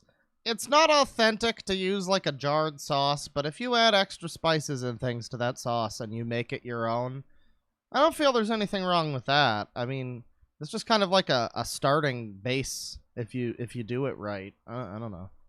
You're going to need 2 pounds of macaroni and one of these pans to serve it. And try and get the kind that have the plastic lid on it. Now, normally we would put meat in this sauce, but since the classroom that we're serving this to may have vegetarians, we're going to leave the meat out. First thing you're going to want to do is grind up the mozzarella. Okay, now normally you can get shredded, but it's more expensive. I think it's like twice the price. So I'd rather just grind it up. Oh god, actually, yeah, what? Someone in chat says macaroni. What the fuck is this? What is this pasta? It's like, oh, sorry, pasta. I'm sorry. I'm sorry. I know chat's gonna be fucking a bunch of jokers. What is this? What is this pasta over here? It's like Niskasukli loli or something. I don't know what the fuck this pasta. I have never heard of this before. I don't think it's macaroni. I don't think that's macaroni. That's like a weirdo type. It's like some kind of offshoot of ziti or something. The meat out. First thing you're going to want to do is grind up the mozzarella. Cook the macaroni and heat up the sauce, and then we're going to just throw it all together. It's going to be beautiful. Okay, so when does the mayonnaise involve itself? Do you boil the noodles in mayonnaise, or like what's going on? The whole objective is, I always use the sink to mix everything because if it spills over, it's not a mess. It goes in the sink, I rinse it off. So let's start with the sauce. We're gonna slowly, now I'm not the best at pouring this stuff, but we're gonna... Thank God he didn't mean that he mixes it in the sink, because for a second I thought that that's what he meant. Like he puts all his shit in the sink and then he mixes it in the sink and it's like, yeah, it's no mess that way, bro. I thought that's what it was, but no, he's actually just being very sensible and just like doing his mixing over the sink. It actually makes sense. Put it in the pan here. There we go. Whoa, that shot right back at me. I'll give you guys a shot So that's what comes out of you if you eat the party cheese salad. out of that later, but right now... It's crazy. It's not even the color of the salad. It's so weird that it looks exactly like the color of blood. It's so weird. Let's work while it's hot. That's the key. Okay, so there's your sauce. Then you're going to take your mozzarella that we shredded. You're going to put that in next. Okay. Now obviously in the heat, that's just going to all start melting. Okay. So it's going to be beautiful. You put that in there. All right. Then the hot macaroni is going to go in. Wait, but no. Wait, what? No. But it's okay. All right, it's lazy man's lasagna. I feel like if it's lazy man's lasagna and you're not like gonna layer it like a lasagna, then at that point it's not even a lasagna. It's just like a fucking, it's just a stovetop pasta dish. It's not, you don't need to call it lasagna. On top of that. But first what I want to do is, this is the key, is to mix in the cheese first. Let's get that just kind of started on the melting process. And there's nothing wrong with doing a sauce like this that's full of like fucking nice like mozza cheese. That's delicious. But that's also not lasagna, so I don't know what the fuck's going on here. Just a little bit. You're gonna see that right there? You're gonna mix that, all that cheese in there. See it starting to melt? Not all the way, but just get it warm. There we go. And then you're gonna dump the pasta right in on that. How beautiful that is. Still hot, burning hot. You gonna throw that in. Whoop! There we go. That'll work. All right. Why would you? Why? Again, it's not gonna ruin it. You can do this, but like, why though? And then once again, let me see if I can tip this so you can see. Okay. There is no reason to not just boil your fucking noodles at a later date when they're closer to when the sauce is ready. You don't need to do it like this. And then I'm gonna mix this all in. Once again, you can always add more cheese if needed, but let's see where we're at first. Cheese hasn't even It's all melted. experimenting. It's not like baking. Baking has to be precise. Pasta doesn't. This looks like, you know what this actually looks exactly like? This looks like something that I would put together before I bake it in the oven, like a baked pasta dish. Where you like, you know, like an actual lasagna. This looks like the kind of mixture you might make, maybe not for that, but like for a baked ziti or something, where it's like the noodles and you got the beef and the sauce and the cheese, and it's like, it's not quite done, but it's still, you could eat it. Like, it's still a dinner. You could still eat that, but then there's like an extra step. Maybe he bakes it. We don't know. Okay, now you see Look how beautiful that is. It's getting all melted together. Now we're gonna put in these. Now, once again, I'm doing a double batch. Sorry. It's the fun part of cooking. I'm just gonna scoop that right out there. Yeah, that's not what you do with the ricotta, bro. Okay, again, now the flavor is not gonna be that bad. It's not gonna taste that bad because all of the flavor is still gonna be the same. I mean, but usually you would like layer the ricotta on its own. You wouldn't just like dump it in with all the rest of the shit. My God. How many ways can this man defile the legacy of the Italians? Doing a double batch, I'm gonna do double ricotta. He's Italian! There we go, come on. And this is one of my favorite cheeses. What the fuck are you doing? Why do you need 2 things of ricotta, Jack? Please! I'm thinking about your safety here, Jack, please. Putting this in my macaroni all the time. I didn't even wait for ravioli night. And that gets mixed in. All right, now if you mix it properly, it's gonna look just like this. It's gonna almost be really clumped together, but it's gonna be just enough to slide right off the spoon. Now, it's time to plate this. I actually did make something once a few years ago that was like, I think it was like a blend of ricotta and mozzarella and like some other cheese, I think. And yeah, you just like blended it all together with the sauce and the noodles, basically like this.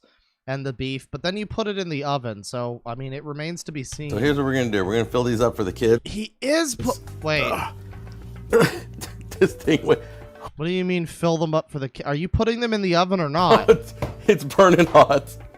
Okay, let's try this again. All right. No shit, it's hot, dude. It's a fucking God damn it, Jack. This isn't one of my smoother videos, but it's good.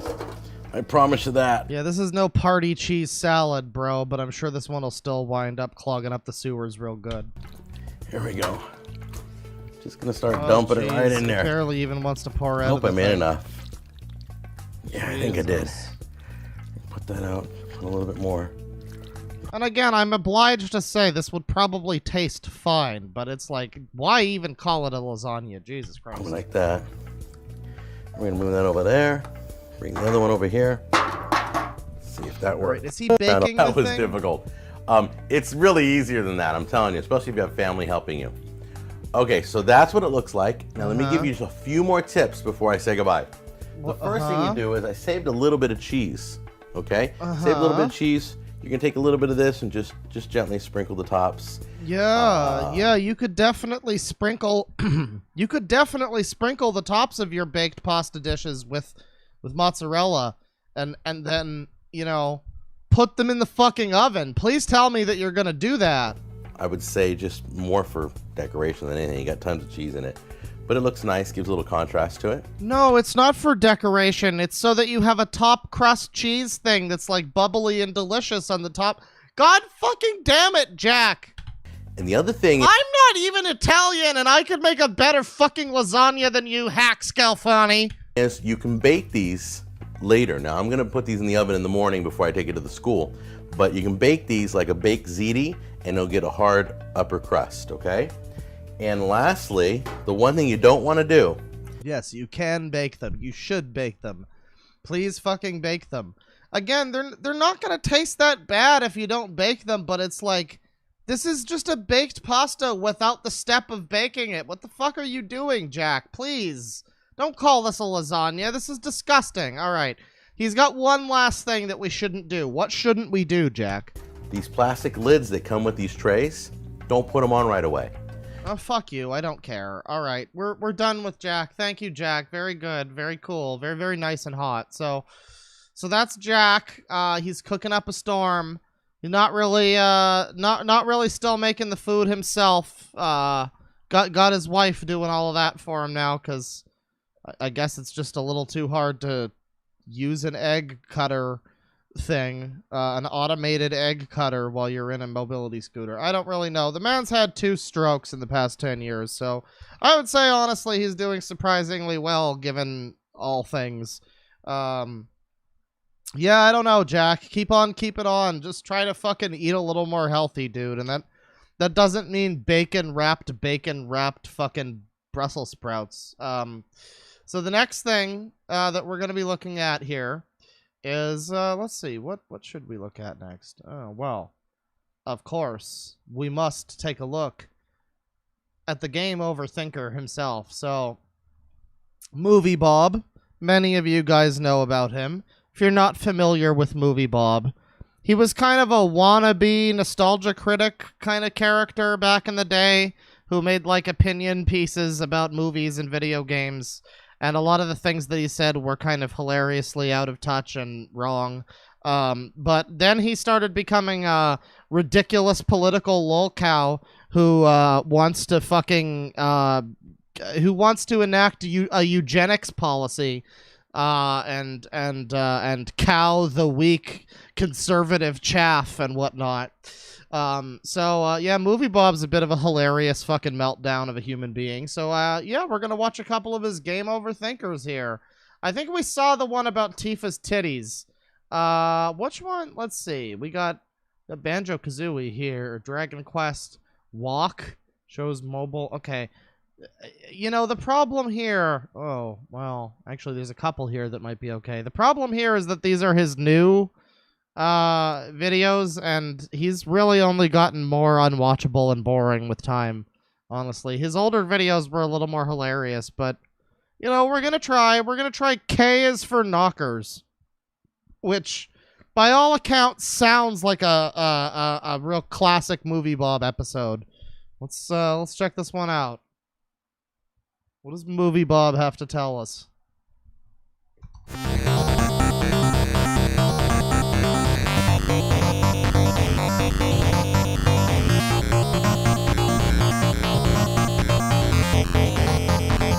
Chat asks if we're making fun of BreadTube now. Homie, this is the original BreadTuber. Check your Bible. Take that home with you. I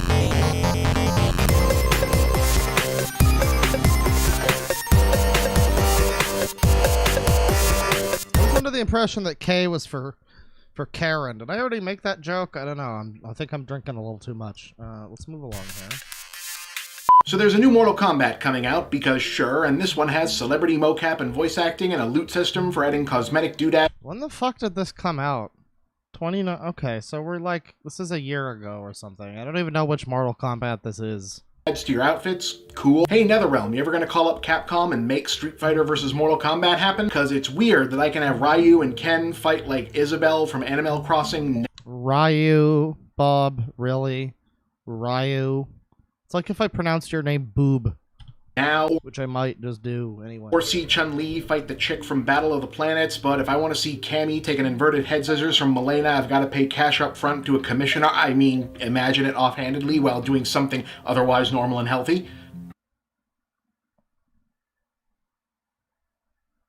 Yeah, Movie Bob really does feel like the type of person who would commission Milena porn.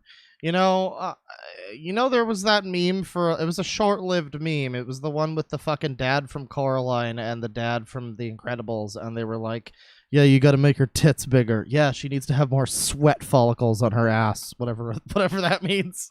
Like, imagine that meme right now, but with Movie Bob instead of those guys.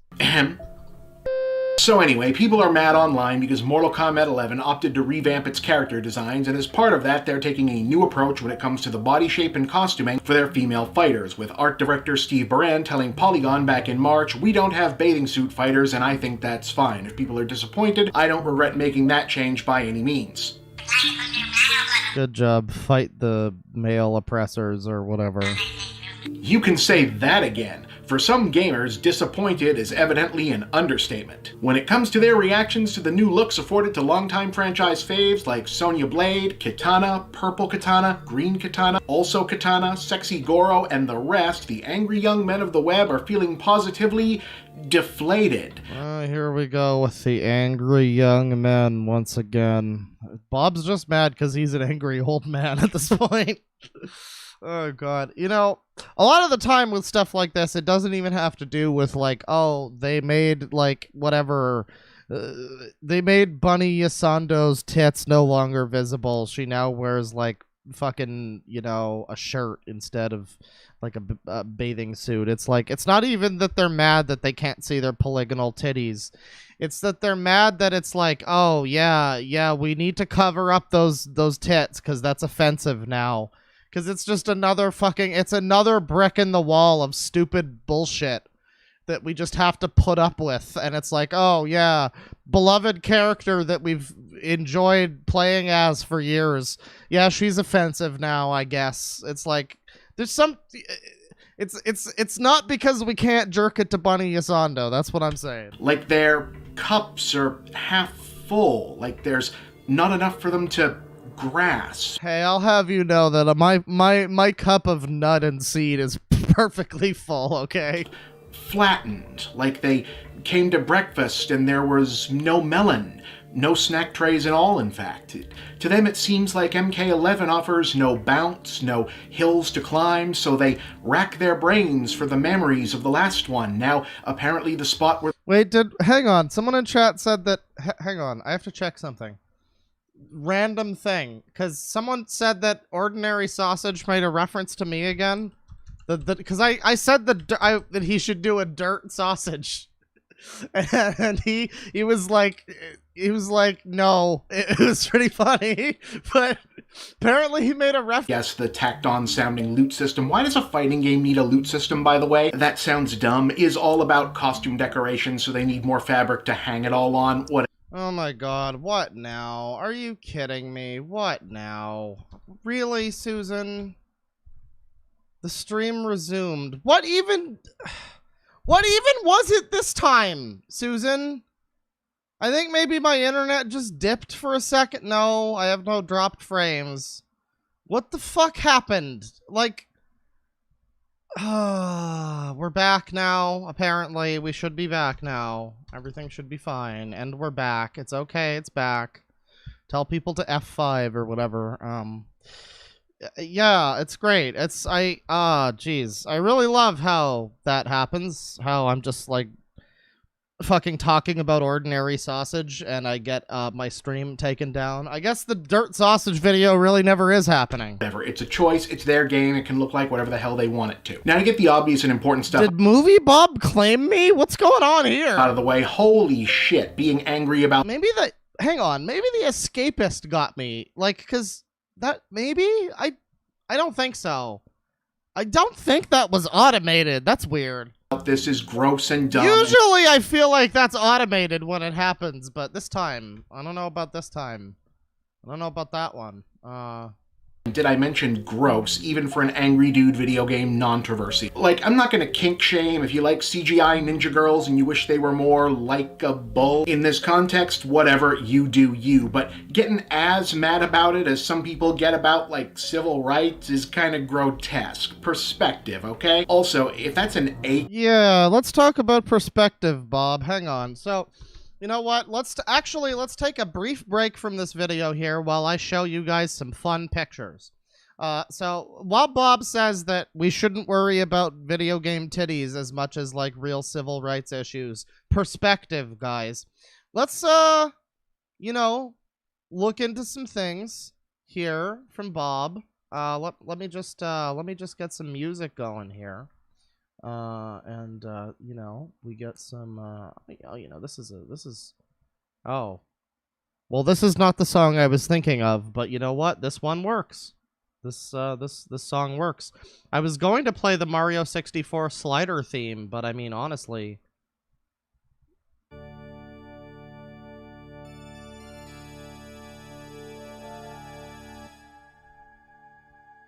I'm in awe of what ContraPoints does, episode to episode.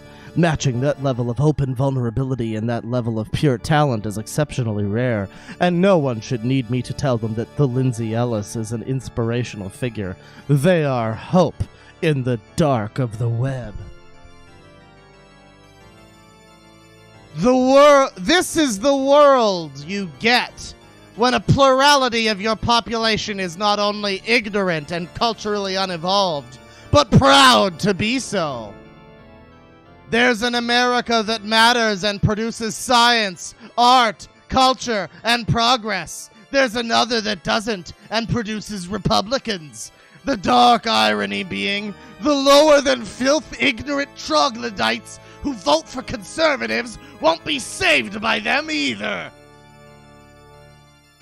We won't beat the new nationalism until we accept that it is a fight to protect the superior future of intellectual primacy from the vanguards of the failed, inferior world that's being evolves away from.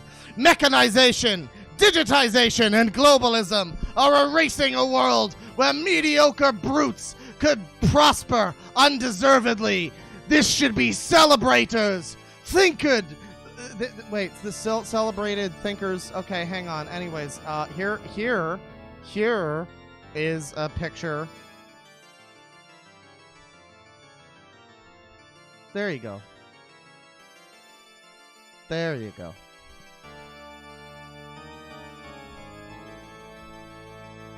God damn it. No.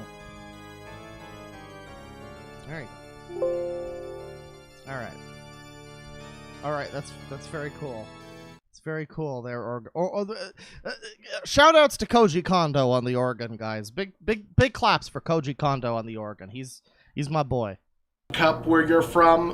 Where are you from? No, but seriously, where? And what's the rent like?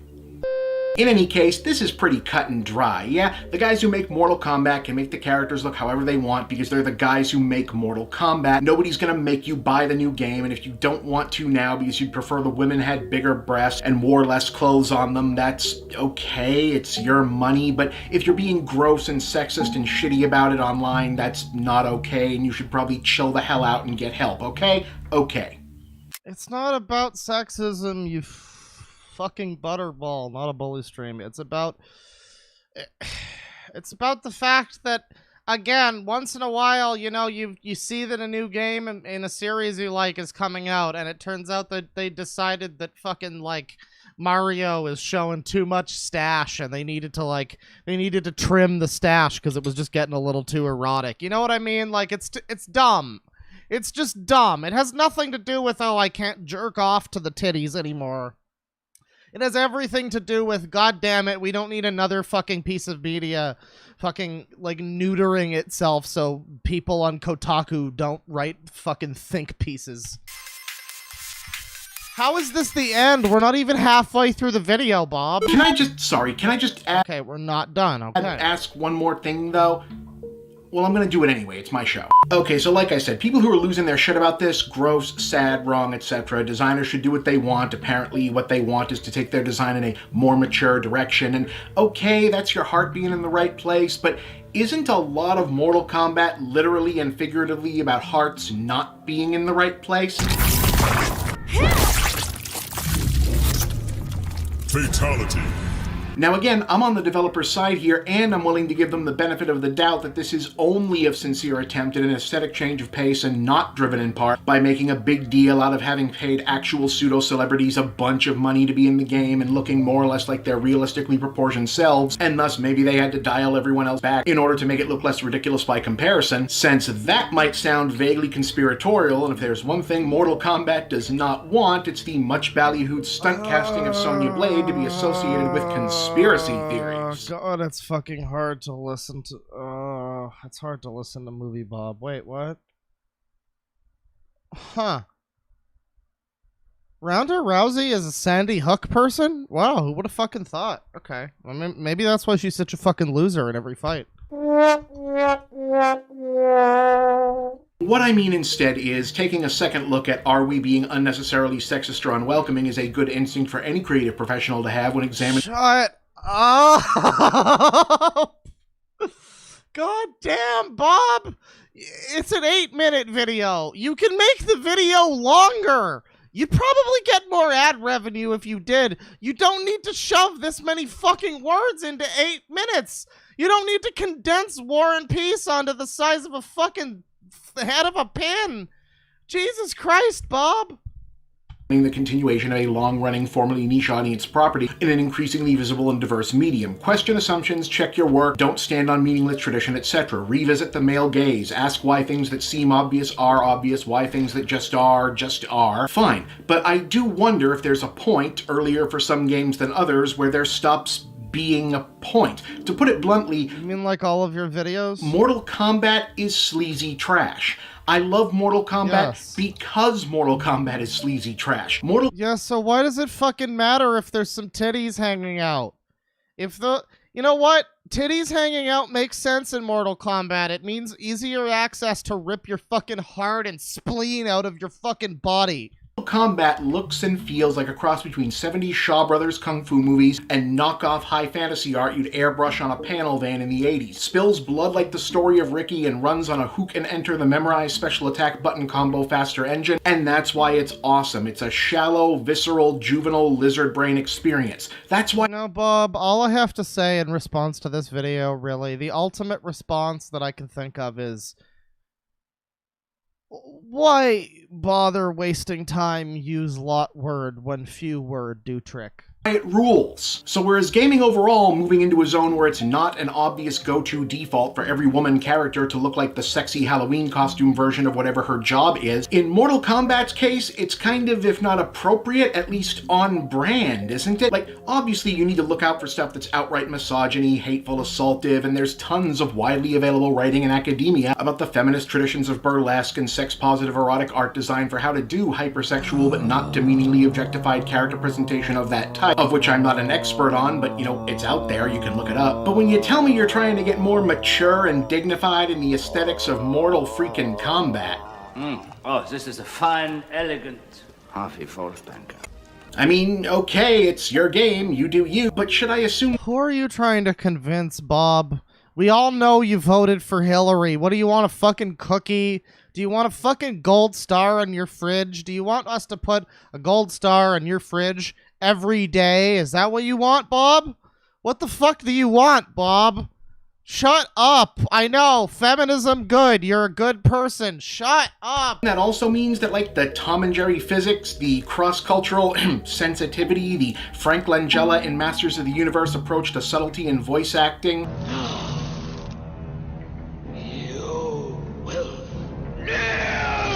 every human body containing 800 gallons of blood under aerosol pressure, that's all going away too, right? Because otherwise— That wasn't even a really bad example of, like, hammy acting. I mean, I guess it was over the top, but it's a fucking He-Man movie. Like, I'm not sure if mature is the word you're looking for here. And in that case, not that it needs to be there, but dopey shit like Sonya wearing her flak jacket with cleavage showing for no reason, and Katana looking like she just jumped out of a historically insensitive 19th century French Orientalist painting kind of goes with that whole Todd McFarlane by way of Andy Sedaris scene, you know what I mean? He has a full house, but she's got an ace up her sleeve.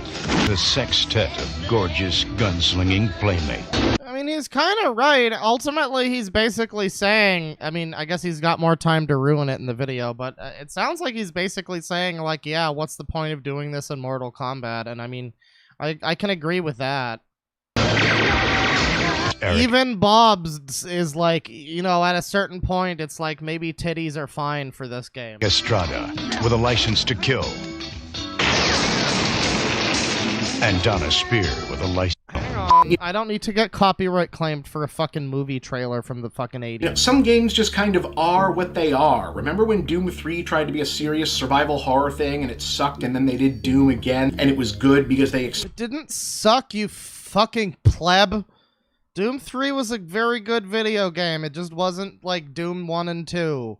And probably wasn't what it probably shouldn't have been called Doom, let's be real. But it was a good game. Shut up. accepted. No, this is Doom. It's a dumb, fun, time waster thing where you shoot hell monsters with a machine gun. These men are pawns. I don't know why that chat member said it, and I don't know why I read it, but you know.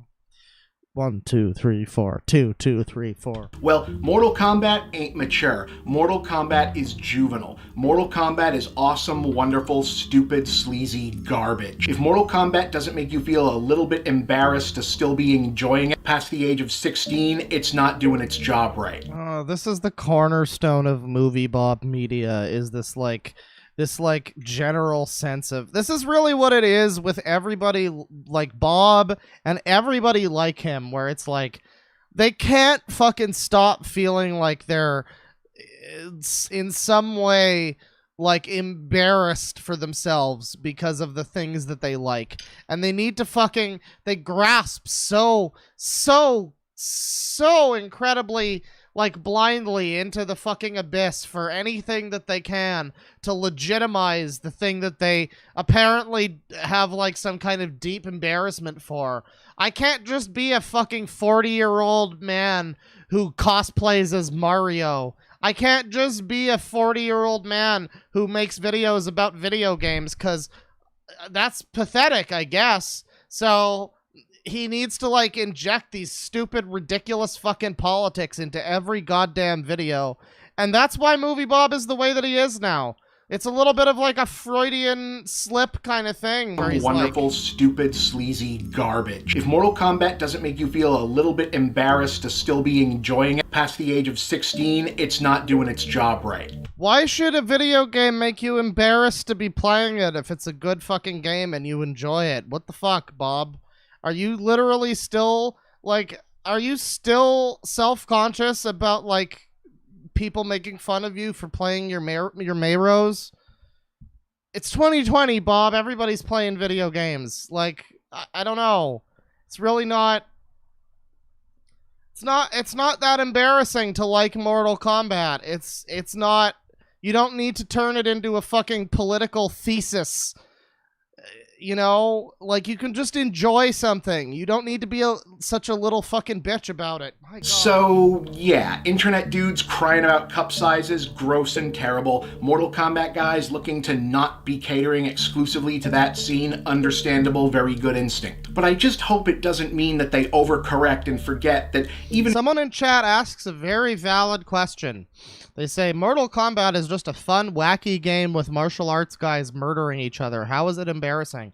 And the answer to that question, chat member, is that it's embarrassing because it is a game that revels in the fact that it's just a silly, fun, stupid video game. And it's not trying to fucking, like, tackle the deep fucking philosophical valleys of, like, depression or... whatever. It's not a fucking Twine game by Zoe Quinn about depression. It's not changing the industry. It's not starting a conversation. So therefore we need to be, like, embarrassed because we like Mortal Kombat or something. If the game that you like isn't changing the world and making a statement, then frankly, it's just embarrassing that you'd like it at the age of... I mean, how old are you and you're alone on a Tuesday night? God, you're pathetic. If Mortal Kombat correctly wants to stop being gross, it should probably still be pretty nasty. Just a thought. Alright, okay. Thank you, Bob. Very cool. You know... The weird thing about that video is I more or less agreed with him. He basically said, yeah, Mortal Kombat should probably continue being, like, sleazy and stupid. But even in agreeing with him, the way that he phrases his shit and the way that he expresses his ridiculous opinions, like, ugh. It's just sad. It's just, I don't know. But we're going to move along here. There's a lot of good titles here. I'm sure all of these would be very fun to watch. Super Smash Mothers.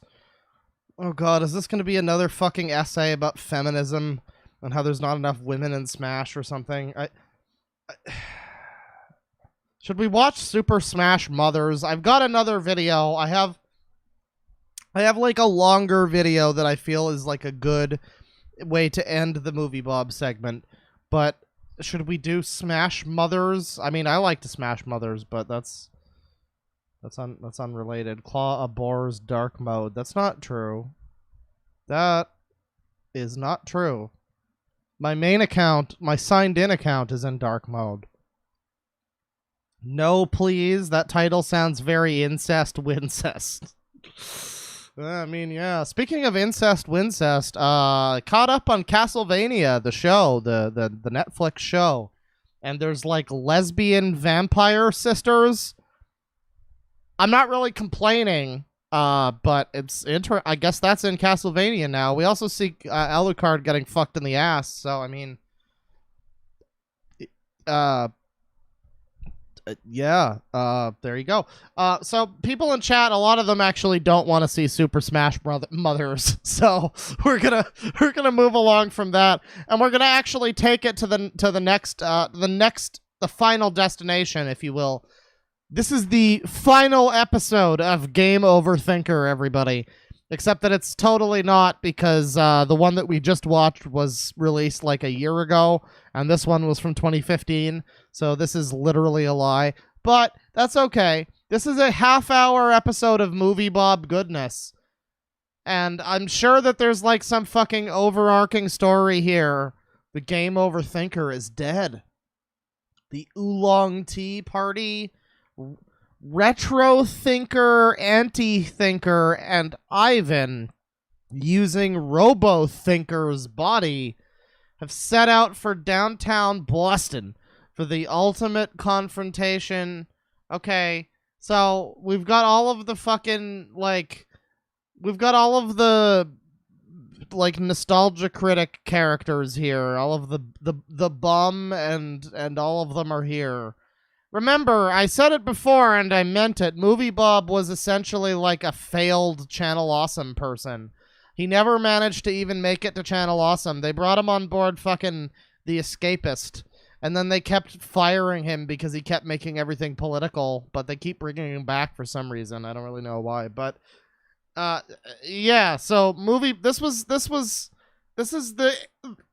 I guess the end of his series, which was originally designed to be one of those kind of like, you know, fucking green screening in yourself in a stupid costume with a gun prop and like terrible fucking effects. One of those shows, one of those nostalgia critic era shows. This is basically the finale to that. So, you know, we don't really know most of the story here or the narrative, but the Ultra Thinker. That's all we really need to know. This is basically a Movie Bob kaiju movie.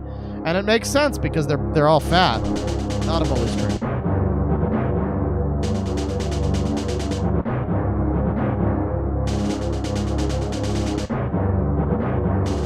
Oh god, Nash loved his videos? Oh, that's... Someone in chat says Nash loved his... I used to like Nash. I used to really like the What the Fuck Is Wrong With You series. I like that. I guess I actually like Taro a lot more than Nash. But that being said, that's disheartening right there.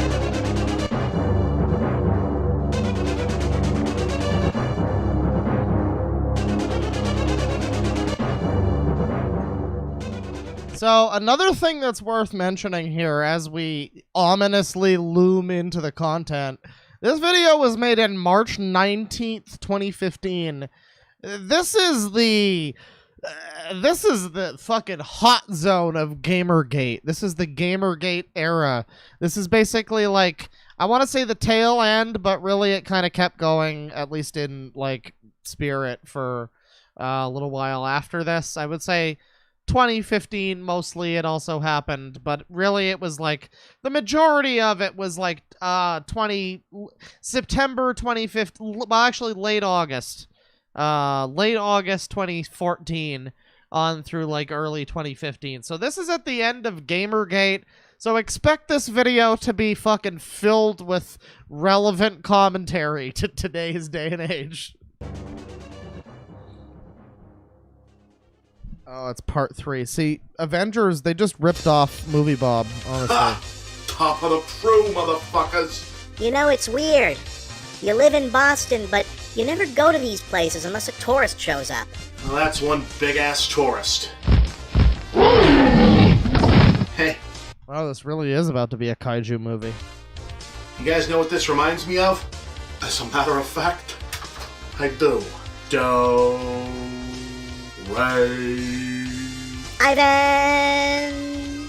Let's show this 8-bitch how we do things downtown. Sure sucks when you have no friends to film your sketches with. So, this is awkward. Awkward in the sense that it's difficult to confront what is effectively your own esoteric id at the threshold of an afterlife you yourself may not have fully believed in. Awkward in the sense that I doubt anyone... Okay, on the first of all, I really wish you would take down that Destroy All Monsters poster right there. But secondly, wow, look at the paunch on this Confront what is character. effectively your own Look at the paunch, Bob. My God, you must be on that Cooking with Jack diet. Once again, not a bully stream. esoteric id at the threshold of an afterlife you yourself may not have fully believed in. Awkward in the sense that I doubt anyone under 30 gets what you're supposed to be a reference to. Ah, so at the end of all things, it is irrelevance that the game overthinker fears most of all. I'm a pop culture I mean, Captain N, the Game Master? Yeah, I'm familiar with the Game Master. commentator. Relevance is my lifeblood. Commentator? I was under the impression you were a gamer. What's wrong? I don't even know what that word means anymore. And this lack of assuredness, this is the source of your recent stress and anxiety. Oh, please wax philosophical to us for half an hour, Bob. Please do. Well, that and the giant space gorilla trying to destroy the world in order to wipe out all gaming. How's that going, by the way? Dude, Not well. Can you help me Godzilla vs. Kong is looking so sick. stop it? It is within my power. Will you help me stop it? If that is ultimately what you wish, first, I would like us to talk further, of many things. Please, sit. Do you play? I'm really more of a Candyland guy, but okay. Alright, I'm gonna be real with you. Sit. I'm gonna be real with you. I said that whole spiel before about how we shouldn't be embarrassed by the things that make us happy. Not worry about what people say and things like that. Yeah, I don't know, bro. You got Mario chess. I don't know. I can't. The figures look cool. I'll give you that. The figures look cool. The chess pieces, they look cool. But also, you're a grown man, Bob. Holy shit. Do you play? I'm really more of a Candyland guy, but okay.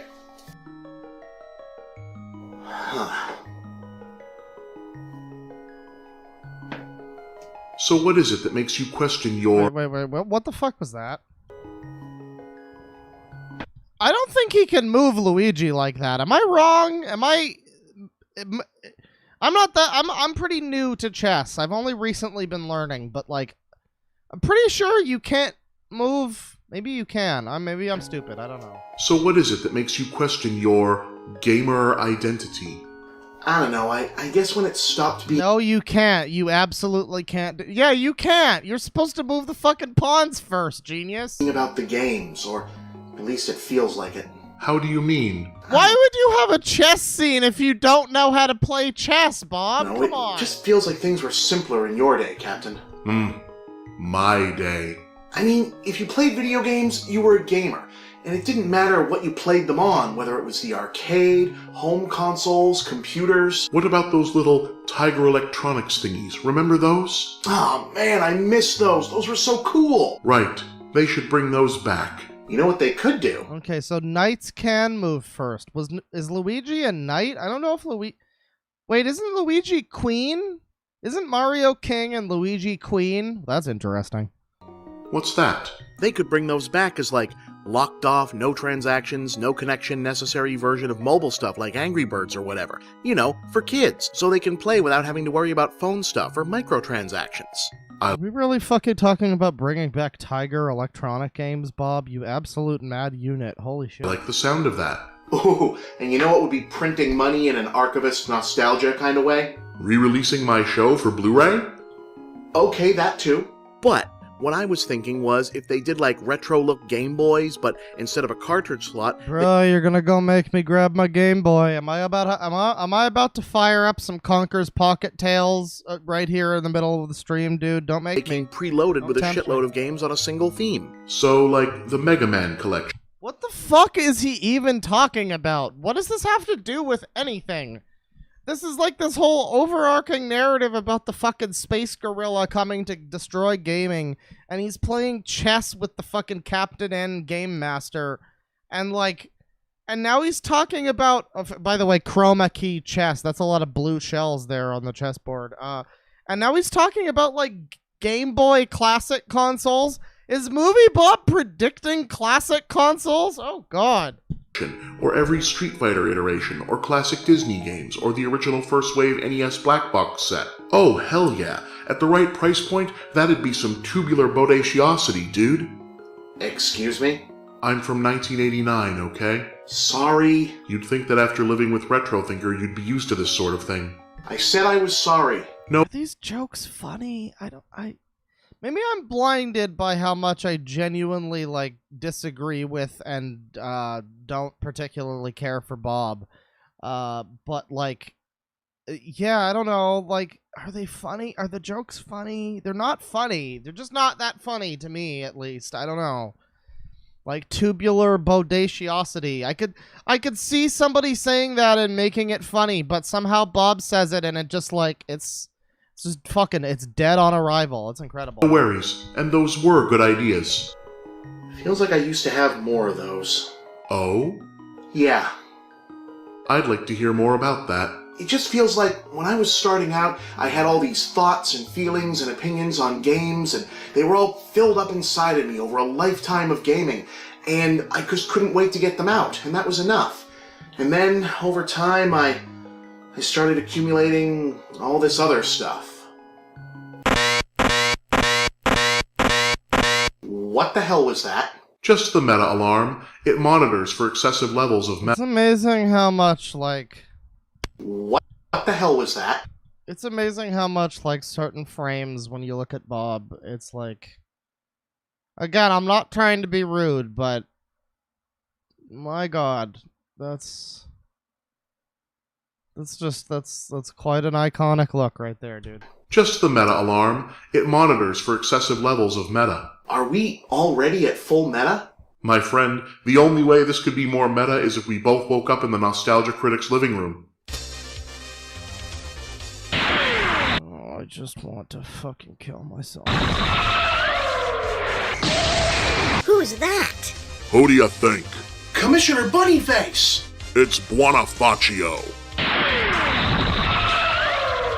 So anyway, first I was fighting the Anti-Thinker, then I was killing the Vidspawn for Bunnyface, then I had to try to save the Retro Thinker, a mission... I like how me and the chat are about on the same fucking wavelength, where, like, the moment... there's a delay in the chat, so when I say something, it doesn't immediately... Like, you guys don't respond immediately, for me at least, when I'm reading the chat. So when he brought out the fucking bunny face, and I was just like, oh...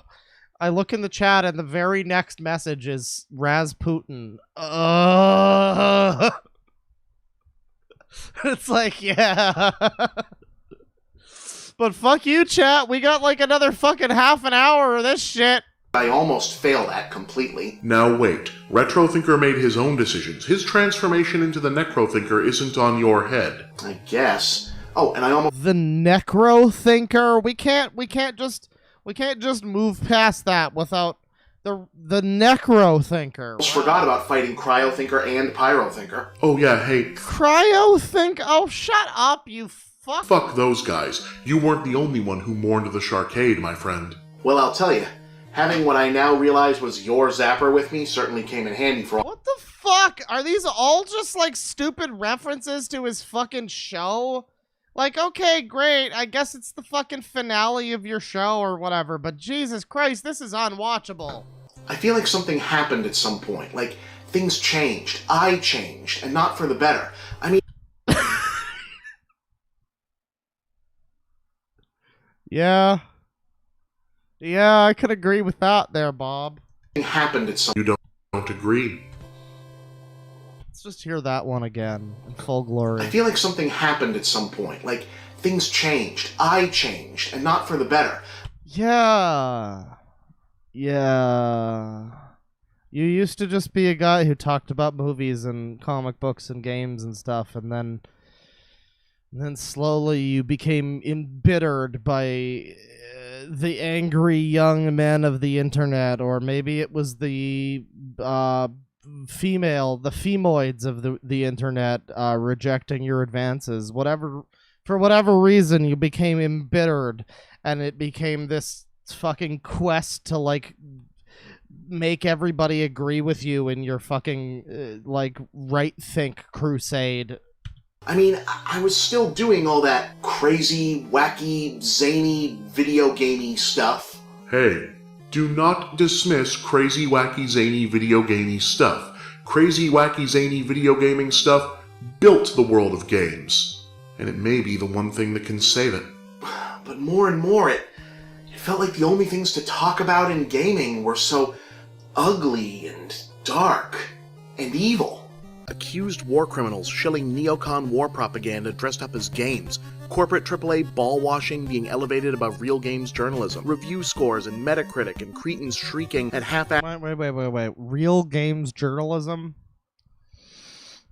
I'm pretty sure a ball scrubber from Axe Body Spray has more journalistic credibility than Patricia Hernandez, but go on.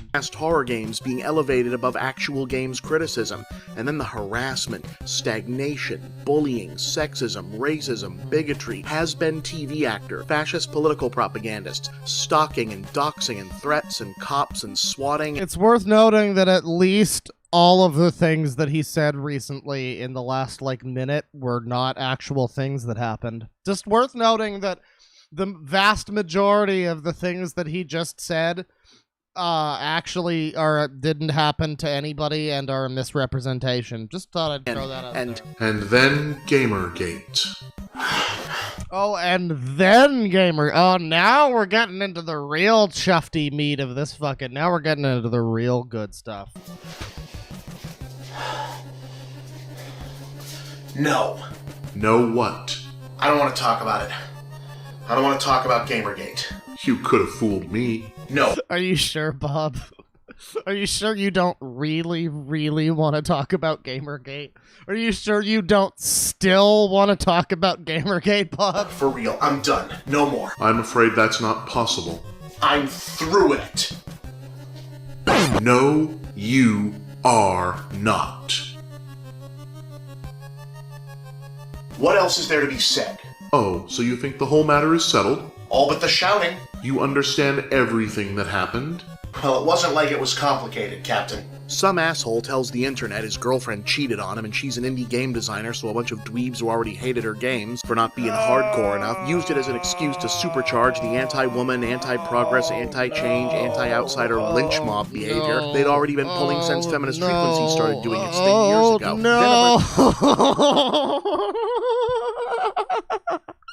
Oh, that's about the worst. Wow, that's so bad. Wow, that's the worst mischaracterization of fucking anything that I've heard since the last time I turned on CNN. Congratulations, Bob. Yeah, Zoe Quinn slept with 5 game journalists for good press on her text adventure, which she then got, by the way. Also, that was not the first time that year that she got involved in scandal. Little known fact. Small little known fact about Gamergate and all that shit, Zoe Quinn. It was August of 2014 when the Gamergate scandal really broke the air. But it was like March or something. And I remember there was some weird thing going on where she was kind of shitting on and publicly harassing some group of nowadays they would be incels, but at the time they weren't radicalized. Let's just put it that way. We called them wizards. It was Wizard Chan. It was for all the sad, lonely fuckers who were 30 plus and had never, they never had someone gently caress their nut and seed cup. You know what I mean? They were. I remember when it happened. It was like this weird situation where she was like, "Oh fuck these guys! These guys are losers! Haha! They've never had sex! Haha! What losers!" And these guys at the time, they weren't like incels are now, where they're like, "Fuck all women." They were just kind of like, Yeah, day 5028. It's not any better.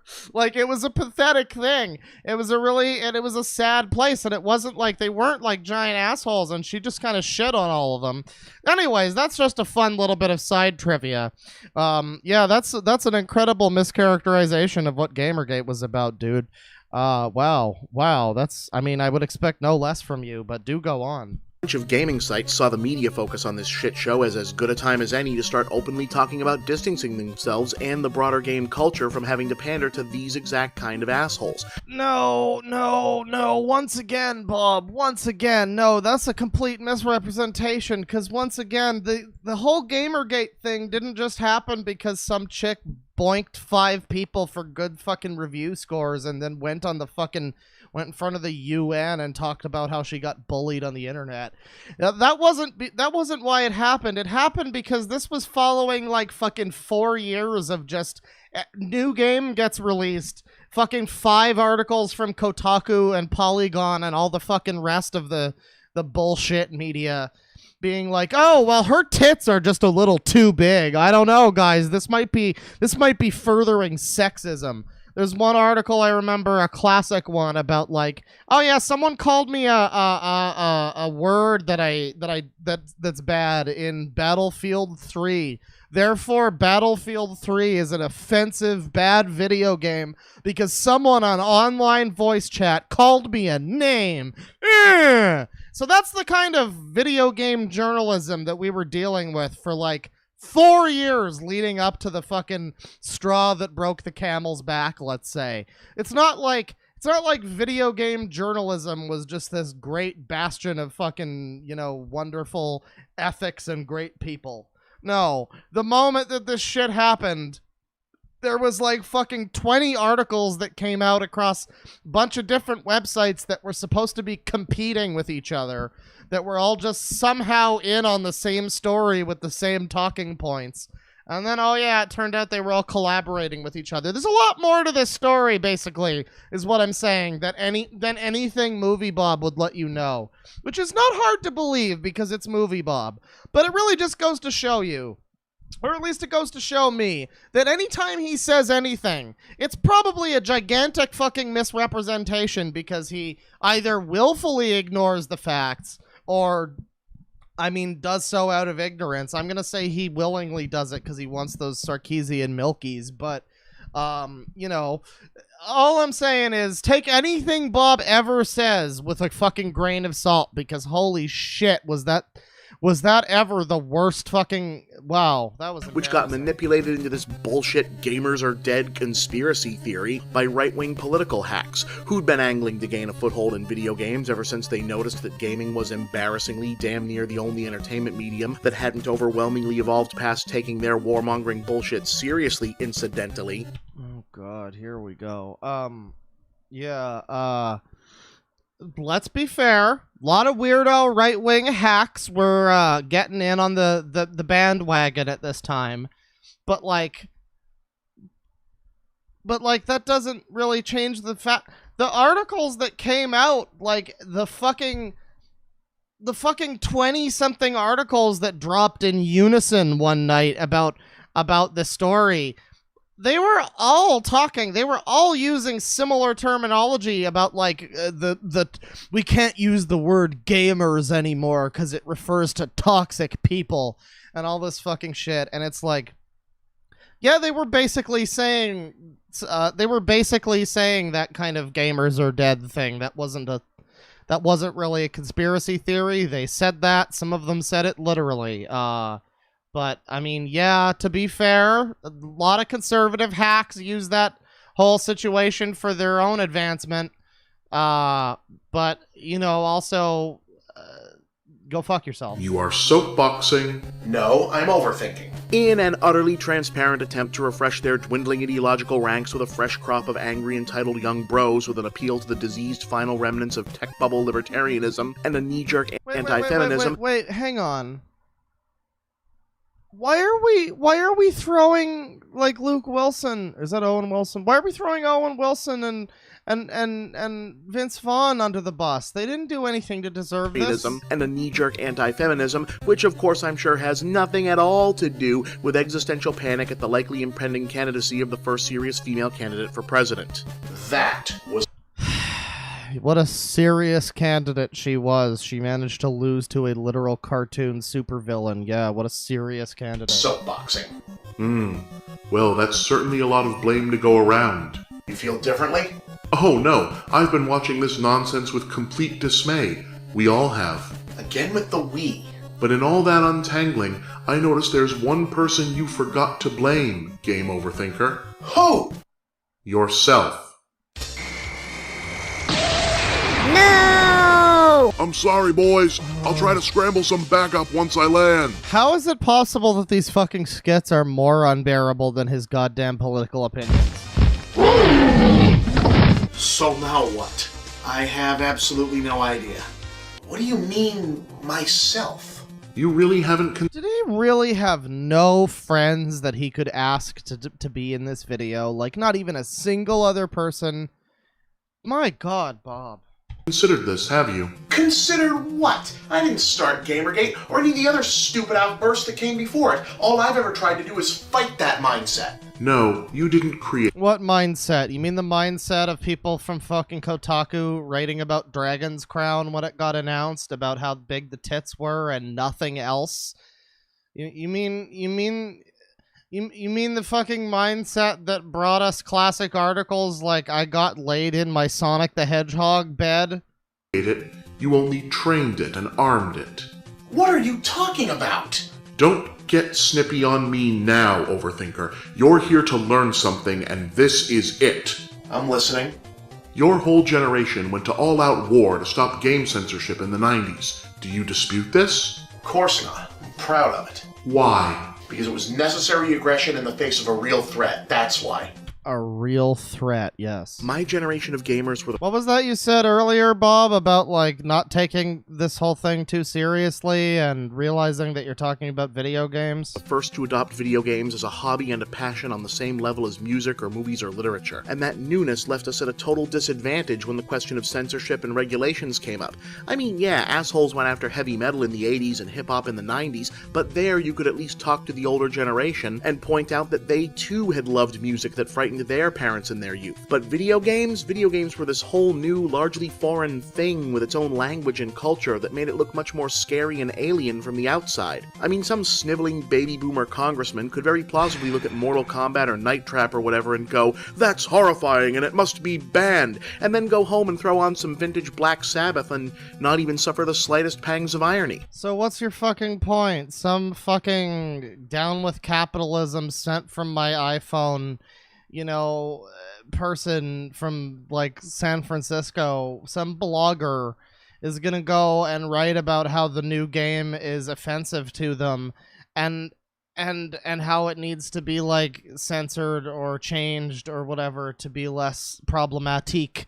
And then they'll go home and I don't know, like, yeah, the same argument can be applied to what you're saying. Now, Bob, you're melting my brain. I promise it's not the Gem Beam. And what did that mean exactly? It meant we could lose. We could have actually lost that fight.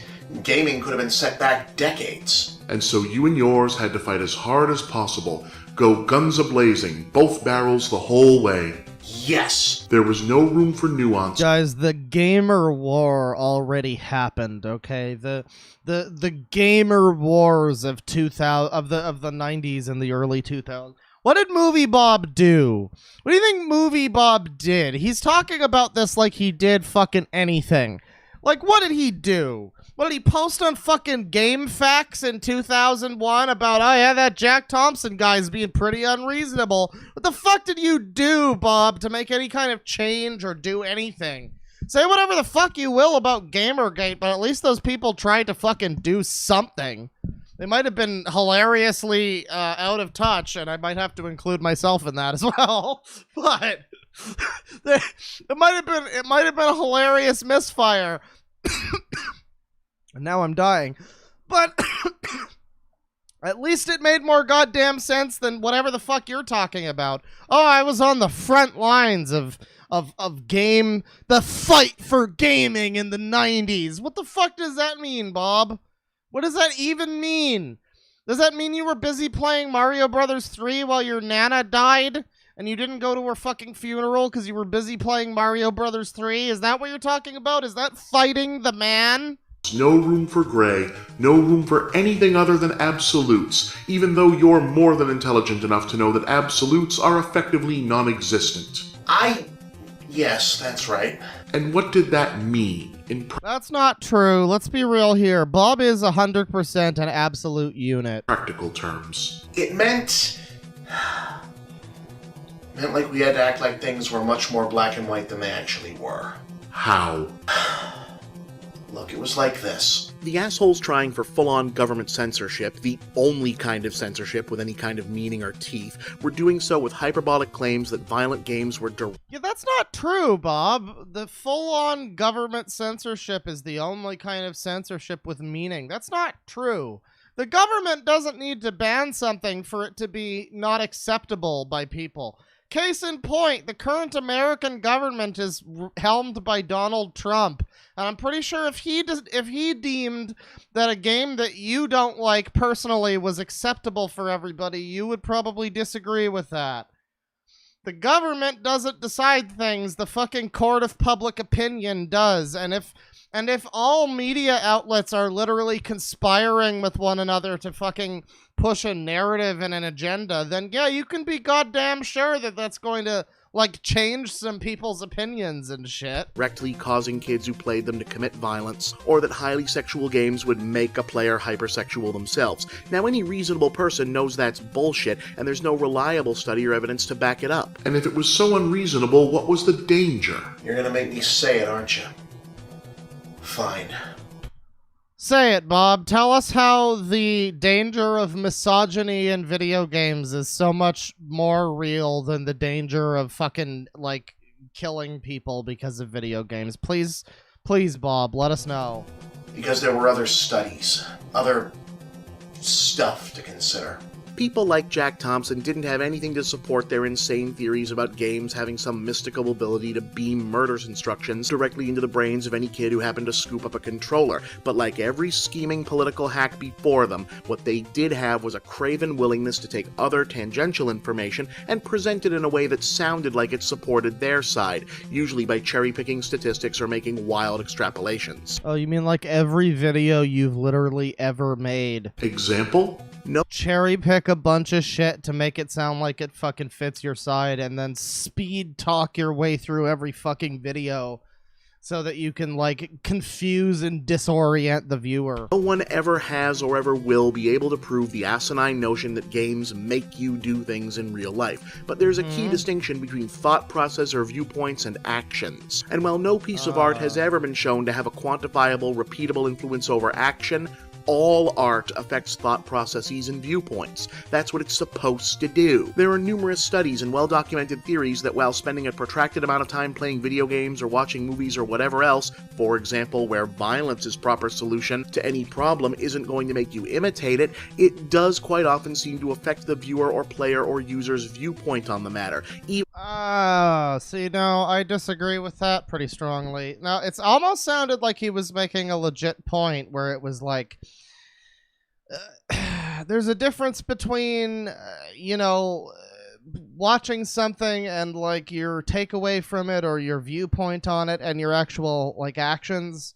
And I figured the point that he was going to make was, like, there's a difference between, playing a game that has a girl in a bikini as the main character, and there's a difference between that and, like, yelling at some woman to get back in the kitchen because she joined your, like, Halo 3 lobby or whatever.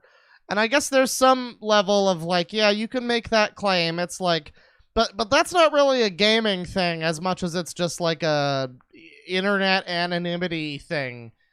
He almost made a good point, and I don't know, but now he's talking about how, like, gaming won't directly make you kill people, but it's gonna change your opinions about the people that do, I guess. Even if they never put that viewpoint into practice. And, well, maybe that's not the healthiest thing in the world. Not like turn you into Ted Bundy unhealthy, but make you more likely to act like an asshole unhealthy. Yeah. Okay, no, excuse me, but no. Grand Theft Auto 5 is one of the... You're using GTA 5 specifically as an example here. Quite often seem to affect the... And GTA 5 is one of the fucking most popular and successful games ever made.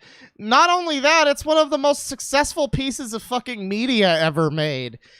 And I'm pretty sure we haven't had like a huge uptick in Ted Bundys since then because Trevor was just oh so charismatic.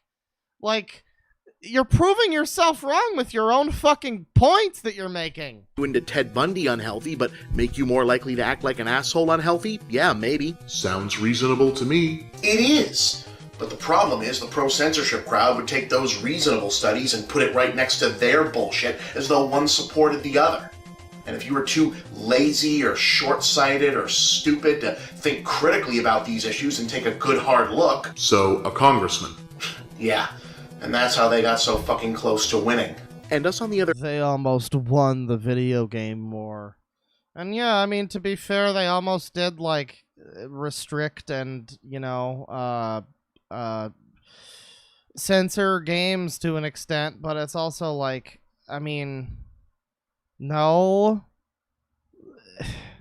they did. I mean, they didn't, and Bob didn't have anything to do with like stopping that. Nobody, no gamer had anything to do with fucking stopping like GTA from being banned or whatever. You know, like they had nothing to do with it back then. They might now, because, you know, social media is a fucking thing. But at the time, unless your local congressman was actively checking GameFAQs threads and, like, fucking, you know, the local BBS, it's like, yeah, they were probably just going to vote whatever way they did, whether we felt a certain way or not. Fucking Bob. All right. We're halfway through this video. I'm sure the rest of this video... It just looks like the same thing for the whole fucking video. My God. All right. Well, you know, I wanted to watch his whole fucking final episode here, but this is insufferable. We made it through half of it. Who knows?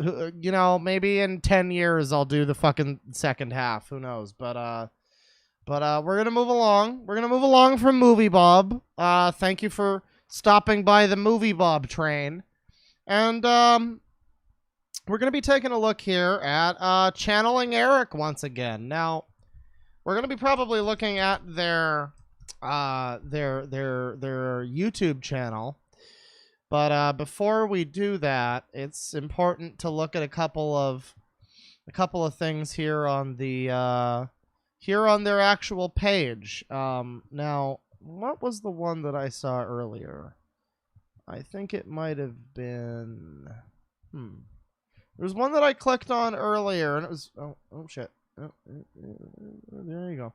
It was very interesting. I think it was this one here. Let me see. Let me check the comments. No? Okay, that's not it. I'm just looking for some specific things here, but I'm not really finding it. But that's okay. It's not really anything too important. Eric's spiritual contract. I know you can't see, by the way. I'm just, I'm looking for stuff here. And, I'm really not finding anything except... Oh, boy. Oh, what I did find. Oh, no. Okay, so this is, Channeling Eric. Something's fucking wrong with the banner on this page. I don't know what's wrong with it. It's not showing. I looked at the site a couple months ago and it also wasn't showing then, so I don't know what that's about. But yeah, this is Channeling Eric, and you know, as you can see, I've read this a few times, but I'll read it again just to kind of get everybody up to speed. On October 6th, 2009, my 20-year-old son Eric took his own life. Since that sad and tragic day, an overwhelming sense of grief and despair propelled me into a search for answers.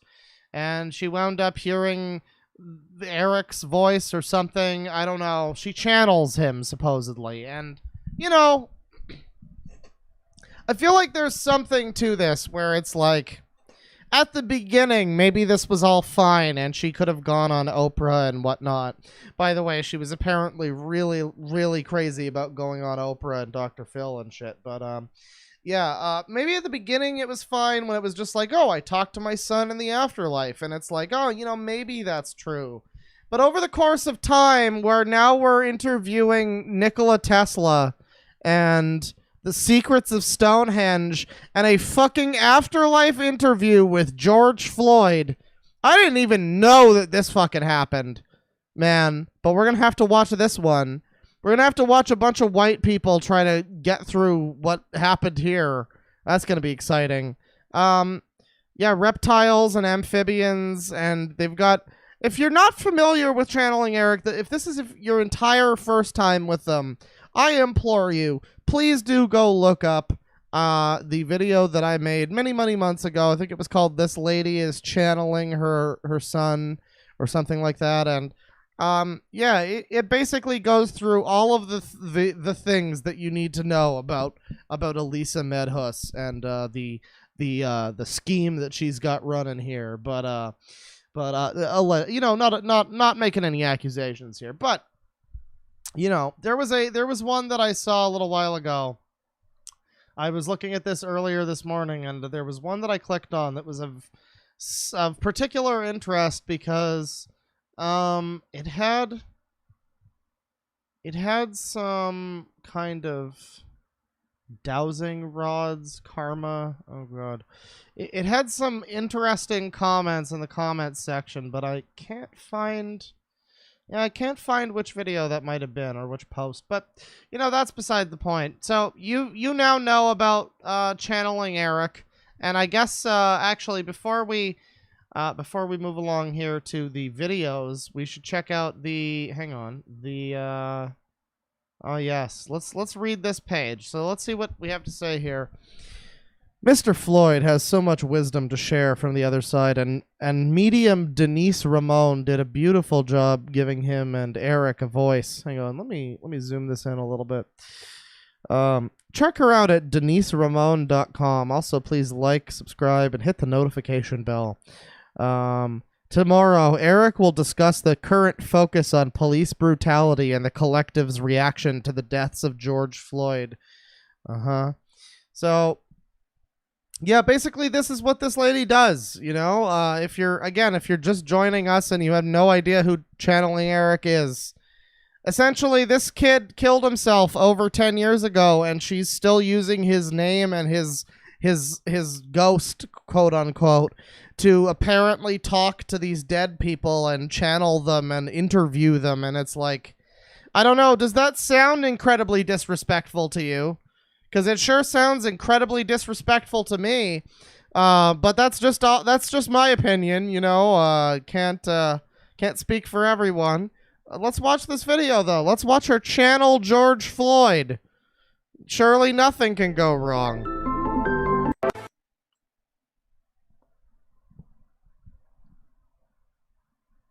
Hey Denise, how are you doing?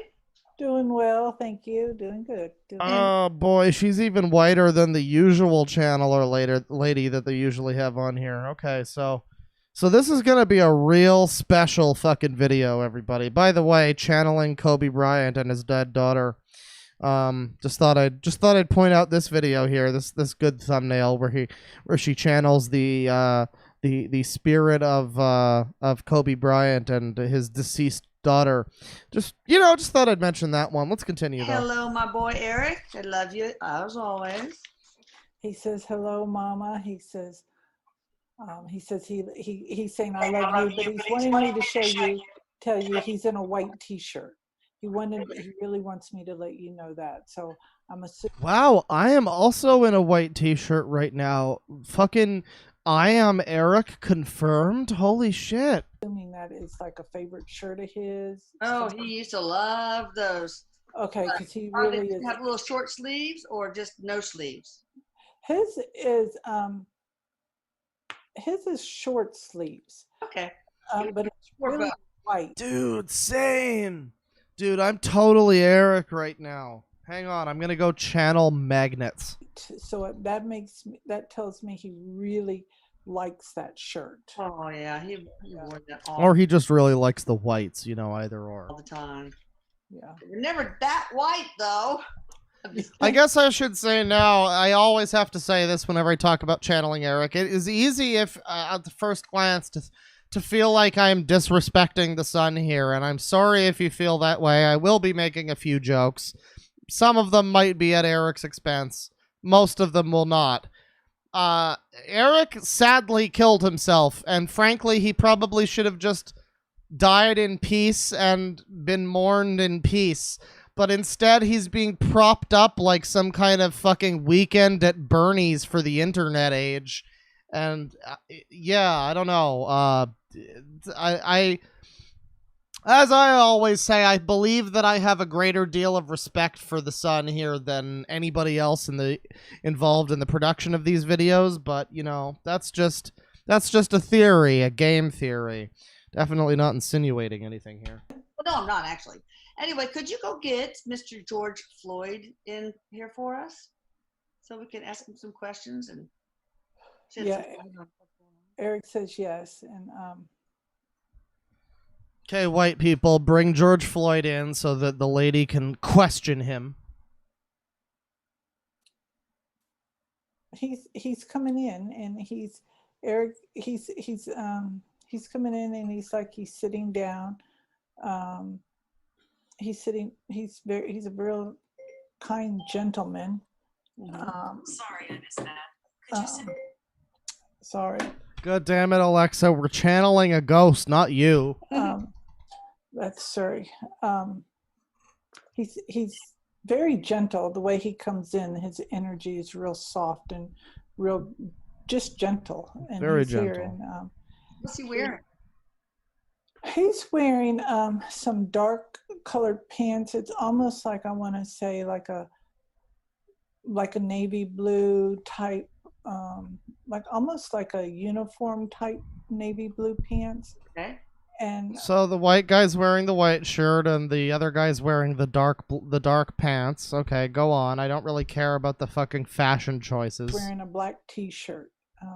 He's wearing he's wearing black while Eric's wearing white. I'm sorry, but this is not a cowboy movie, Eliza, please. Okay. Yeah, he's wearing a black t-shirt. He's very casual dress. Thank you for coming in. He says he feels very honored. He feels very honored that. Oh, I'm sure George Floyd feels super fucking honored that channeling Eric is now using his name for fucking clicks. I'm sure he feels. I'm sure he's just over the moon about that one. You, Dr. Elisa, asked him to come through, and that's how he's Dr. phrasing it. Elisa. Dr. Elisa. That's so sweet. I get that he has been introduced to Eric prior to today, because they seem to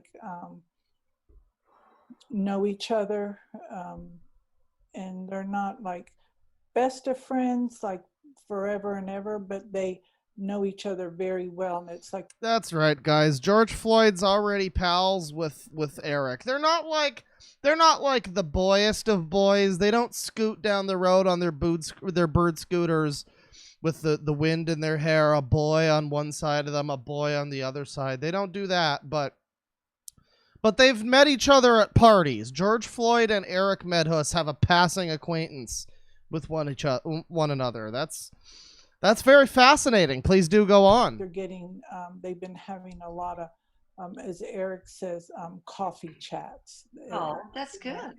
Yeah. Well, I guess one of the most important questions, there are many, did you transition okay? Are you okay now? Chat, stop asking if he gave Eric the N-word pass. That's not acceptable. He said, of course he's okay now. And he says, I was about to make a really bad joke. This is a minefield of jokes right here. he says in the middle of it all, he says he was scared, and he was like, this really can't be happening. But then he's showing me his grandmother came to him. He saw his grandmother, and that helped. That kind of relaxed him enough to know like it was going to be okay. and it was his grandmother that is I guess is who he first met. I don't know if it's his grandmother. Don't worry, guys. While that cop was murdering this man, he just thought about his grandma and realized that it would all be fine. Thank you, Channeling Eric. I appreciate it. That helped raise him. Very respectful. He says part of the time, yes. Okay. Well, I know that you were calling out for your mom. Let me see where that question was. Yeah. When you yelled out for your mom, yelled out the word mom, did she come for you also? Yeah, when you were dying and you were screaming for your mommy in your last moments of life, did you see your mom while you were dying? Please tell us, George Floyd. Please explain in graphic detail what happened, George. Please do. Tell Eric, George. He said yes, she did, and he says, Hang on. Yelled out the word mom. Did she come for you? Let's look at Elisa here real close. You also?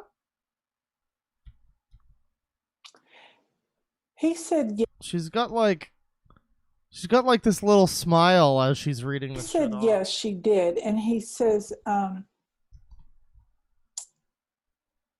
he says it's like his grandmother was there, so he kind of knew what was going on. Did you call your grandmother mom? What did you call your grandmother? He says he called her. Sometimes, he called her mom, and sometimes he called her. Right, this is a little boring. We're gonna jump ahead. Said, Play scum. What? Play. Go. Okay, now we're here. All right. Well, we're back here. Let's play the video. My face. We were at 1337. We were at the elite number. Let's see what's going on.